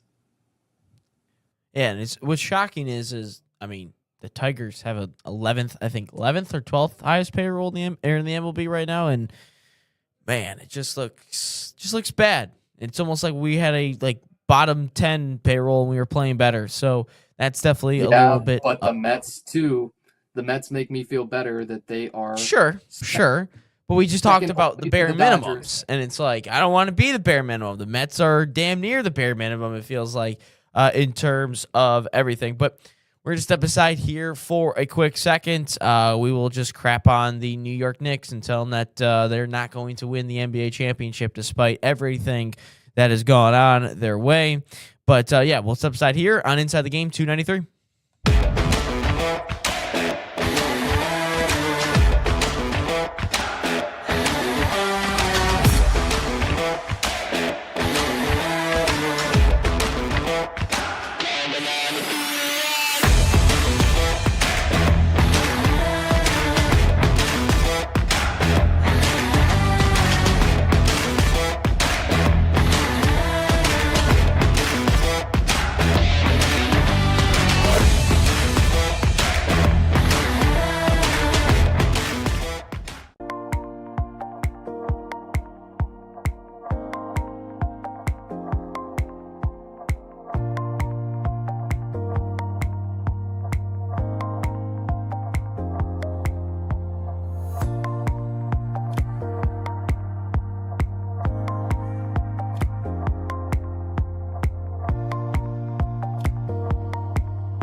All right, final 20 minutes here on Inside the Game 293. My name is Ryan Glinsky. Tanner White joining us here today. Nate will be back in tomorrow.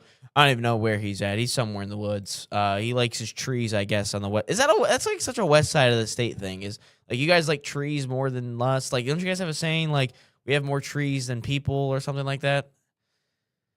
Well, Because Ryan, Nate where are always we? talks about that. He's like, we like trees more than we like people. I'm like, that's just kind of weird. Like, I don't know. I mean, we happen to have enough trees to be able to appreciate it. I think that's the kind of thing. You know, something I would be willing to say that, yeah, there are some that definitely feel that way. Okay.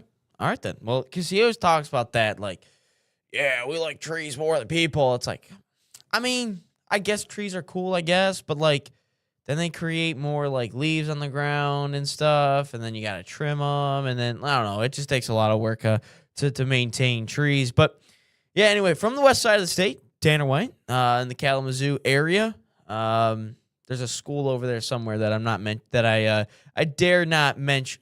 Okay, we can talk about Kalamazoo College. I was thinking of the other one, with the brown and gold that I dare not mention here on the podcast unless certain coaches are on the podcast. That's the only time I can mention them and by name, but I dare not mention them.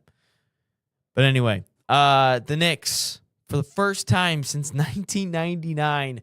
Are going to make the NBA Finals. Crazy of a team of a franchise of this magnitude, of this following, of this fan base.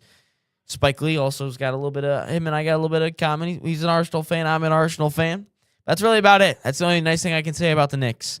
I guess I like Mikal Bridges. I think Mikal Bridges is a baller. But for the first time in 27 years, they are going to the NBA Finals, and I'll tell you this: it's going to be heartbreak. The Knicks aren't winning the NBA Finals. This team is not as good as compared to the west side of the. They're not as good as the Thunder or the Spurs. We'll just say that. They are not good compared to the Thunder and the Spurs. I don't even know their head-to-head records, but I don't even need to know their head-to-head records because the depth on the Spurs and Thunder, whoever comes out of that side, is better than the Knicks. The Knicks, I would say, have a very good starting five. I think Brunson, Cat, OG, McCall, Josh Hart, I think that's a very good starting five. But once you get past the starting five, that starting five can win you a game or two in the finals. I don't think the Knicks are going to get swept, but I don't think they're going to win it because the pure depth, the talent is just above.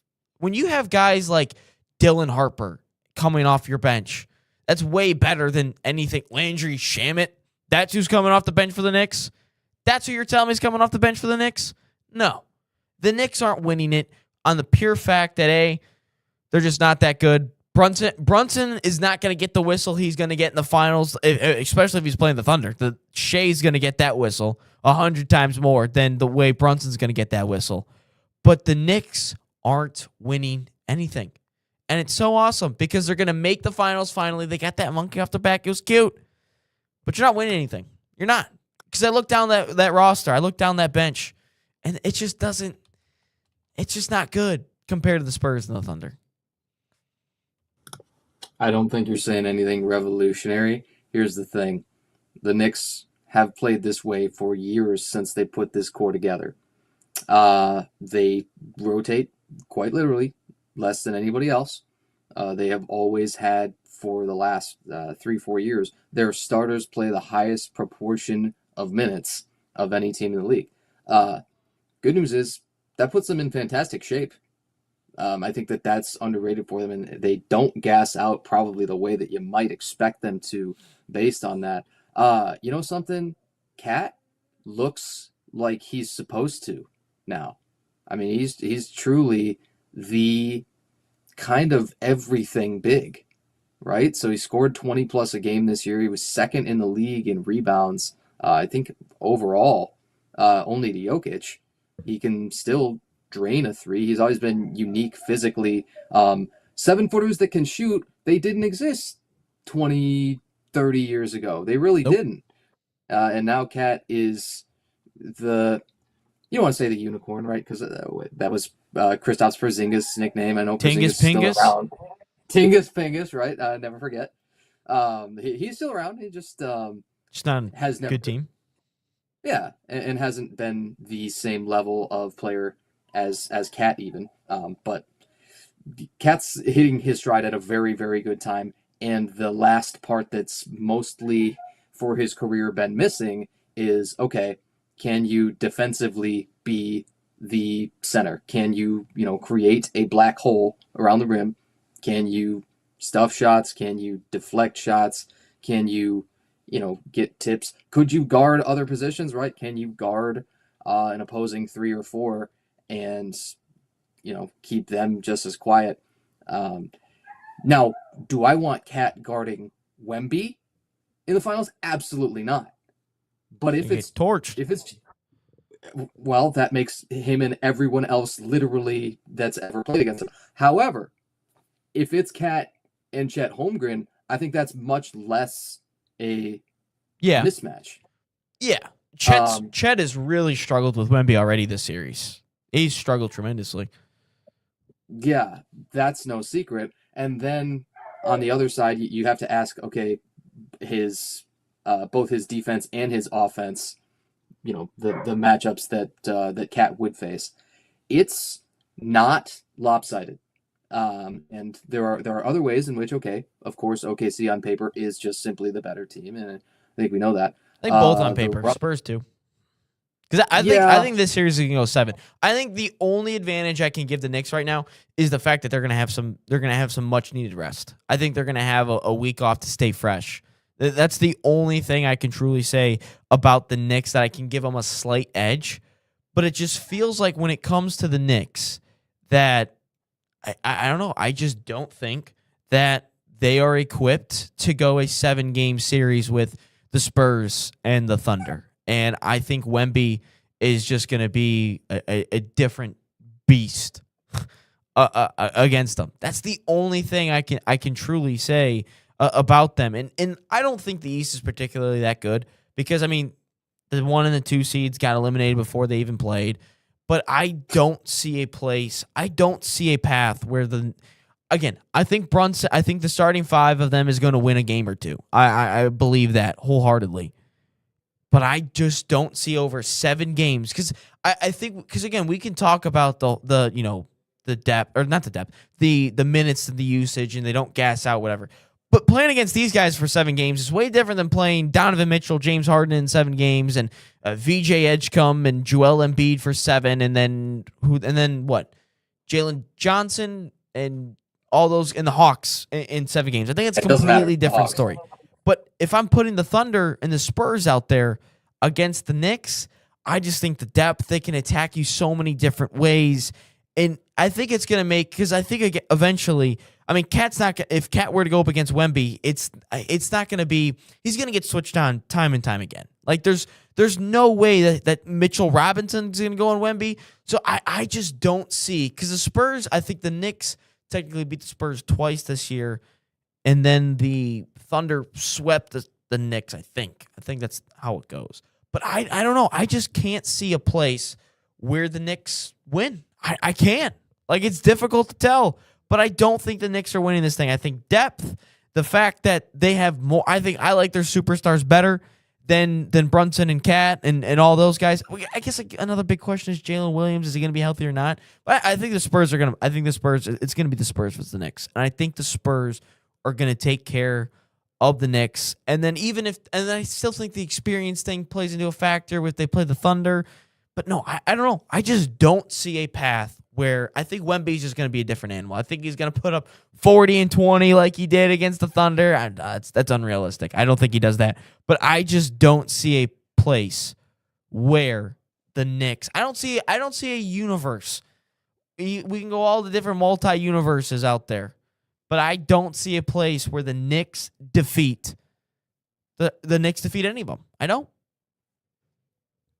That's what I'm still surprised by, is it does seem like you're really leaning toward... You expect the Spurs to take, at a series that's 2-2 right now as we speak, that you expect the Spurs to win 2 of the next 3.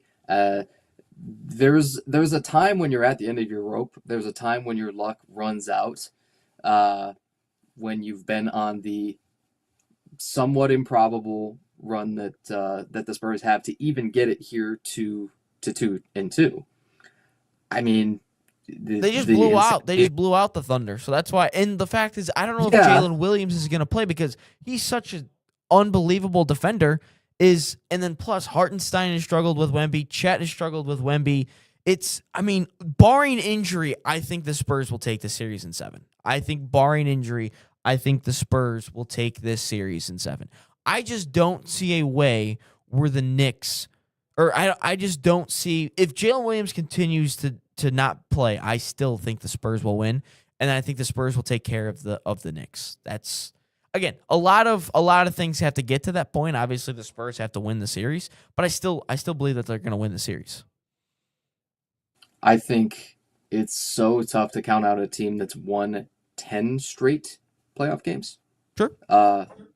And that it really matters when you get hot. And I think the Knicks have gotten hot again at the best possible time for them. And it coincides, of course, to a degree with still how Cat is going. Brunson is one of the most reliable, predictable, consistent players of this entire era so far. Brunson, will he be a Hall of Famer? Probably. It's NBA. They're weak. Their Hall of Fame is like the Hall of very good or good. I know. It's not elite. Talk to me in 10 years if he's still doing what he's doing right now, because he is always on the floor playing huge minutes and he is utterly reliable. But yes, of course, the star power is not the same on for the Knicks as it is on the other two. Man. Question coming in from a YouTube chat. Benito says, don't need these chopped cheese merchants sniffing a title. Yeah, no, I don't want there's certain teams that can't win championships. There's just certain teams that can't win championships, and the Knicks is one of them. Time winding down here. Let's get into question of the day real quick. Question of the day brought to you by Salt Athletic, an official sponsor of us here at the National Soccer Network. Use promo code NSN15 to save 15% off that number one smell-proof cleat bag that 100% works, or scan the QR code on your screen or visit saltathletics.com today. I figured I would throw in a baseball question today. Does Justin Verlander retire a Tiger or an Astro? Tiger. Next question. So, do you like no-hitters? I do. He did 2 of those. I like no-hitters too. He did 2 you of have those. the rings. The rings matter. But he had 2 of those with the Tigers by the age of, I'm tempted to say the second one was 2011. The first one, I believe, was 2007, both against the Blue Jays. Do you like MVPs? Do you like because MVPs? He did that. Because he did that. And do you know who was the last pitcher to win the last full-time pitcher? Again, Ohtani, forget. He doesn't count. Nothing about him ever makes sense. Yeah, he's different category. Different category. Yep. So who was the last full-time pure starting pitcher to win MVP in the American League? Derek Skubal. Skubal didn't win MVP. Oh, dang. Is it Skubal Verlander? had the back-to-back Cy Youngs. It is. It is Verlander. Okay. You haven't had guys win it since Verlander and Kershaw. Nobody's been, again, Tyler Holton got an MVP vote 2 years ago. What? It's hilarious. Just one. Hey, it still counts. It's more than 0. A single, and remember, you get 20 spots on your MVP, which you get the reverse order of points, right? So a 20th place vote is worth 1 point, and that's what Tyler Holton got.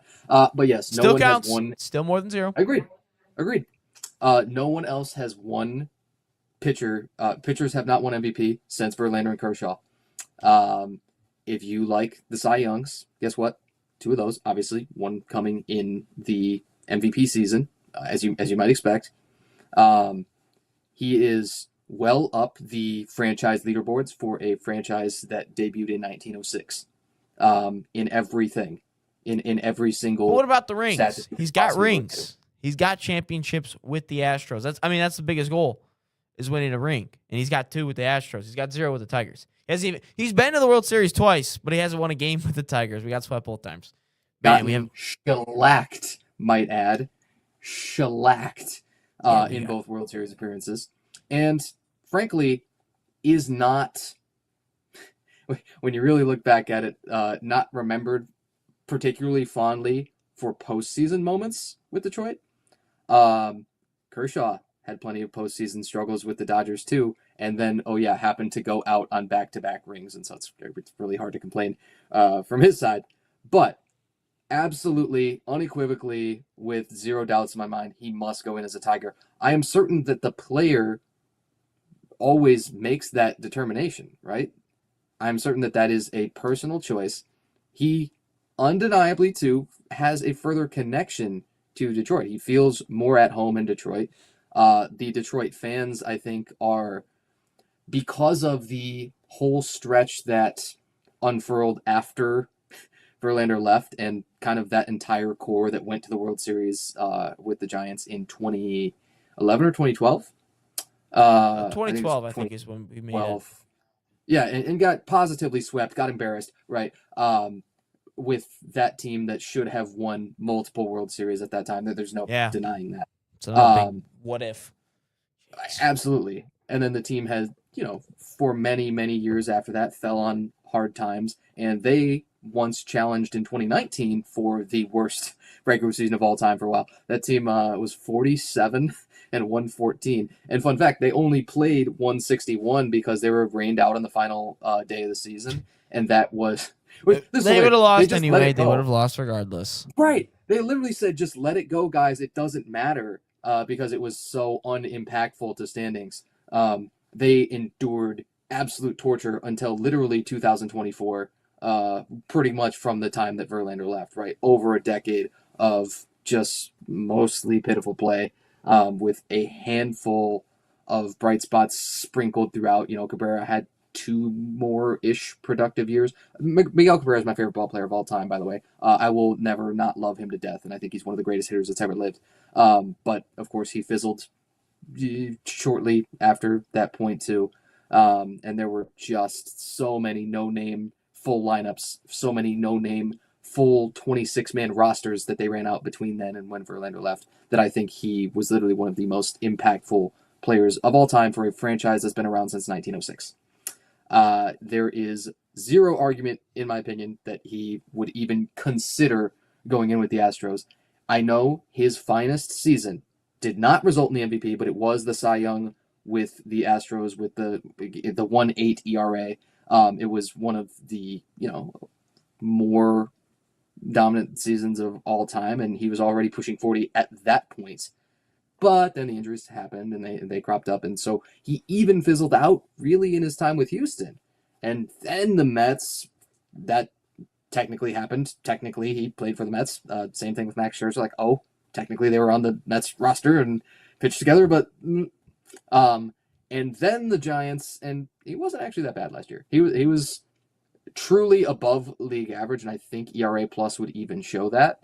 I'd have to look at that, but I think everything else besides the Tigers run and then the one incredibly amazing season to still win that Cy Young at 39 with the Astros is mostly a footnote to his career. The entire bulk of his career, everything that matters most, everything that he is most remembered for besides that 22 Cy Young is in Detroit.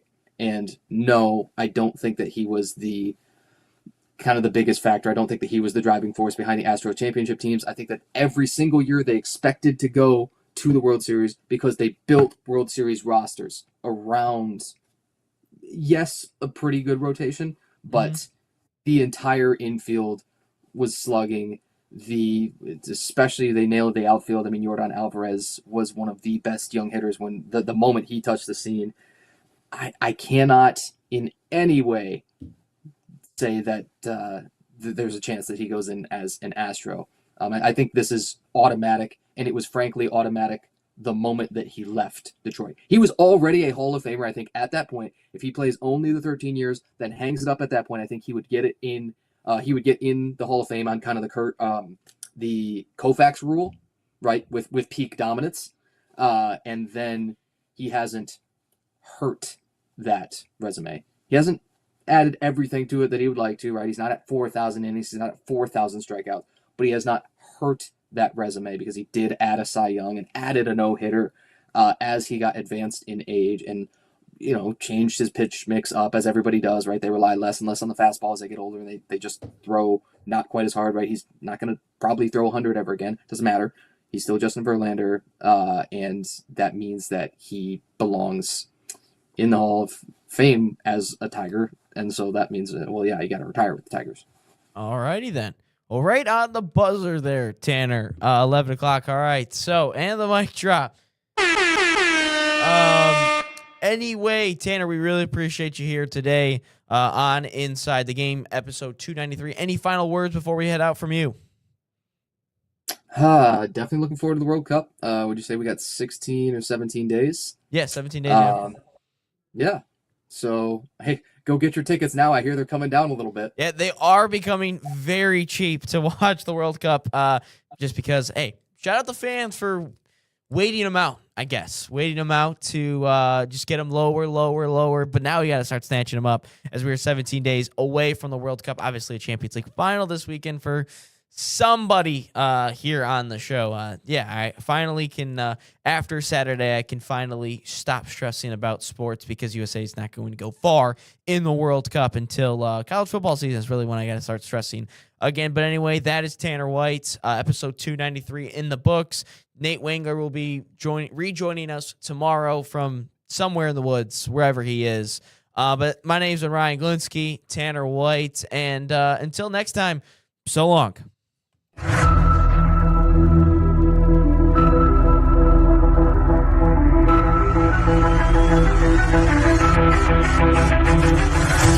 right back.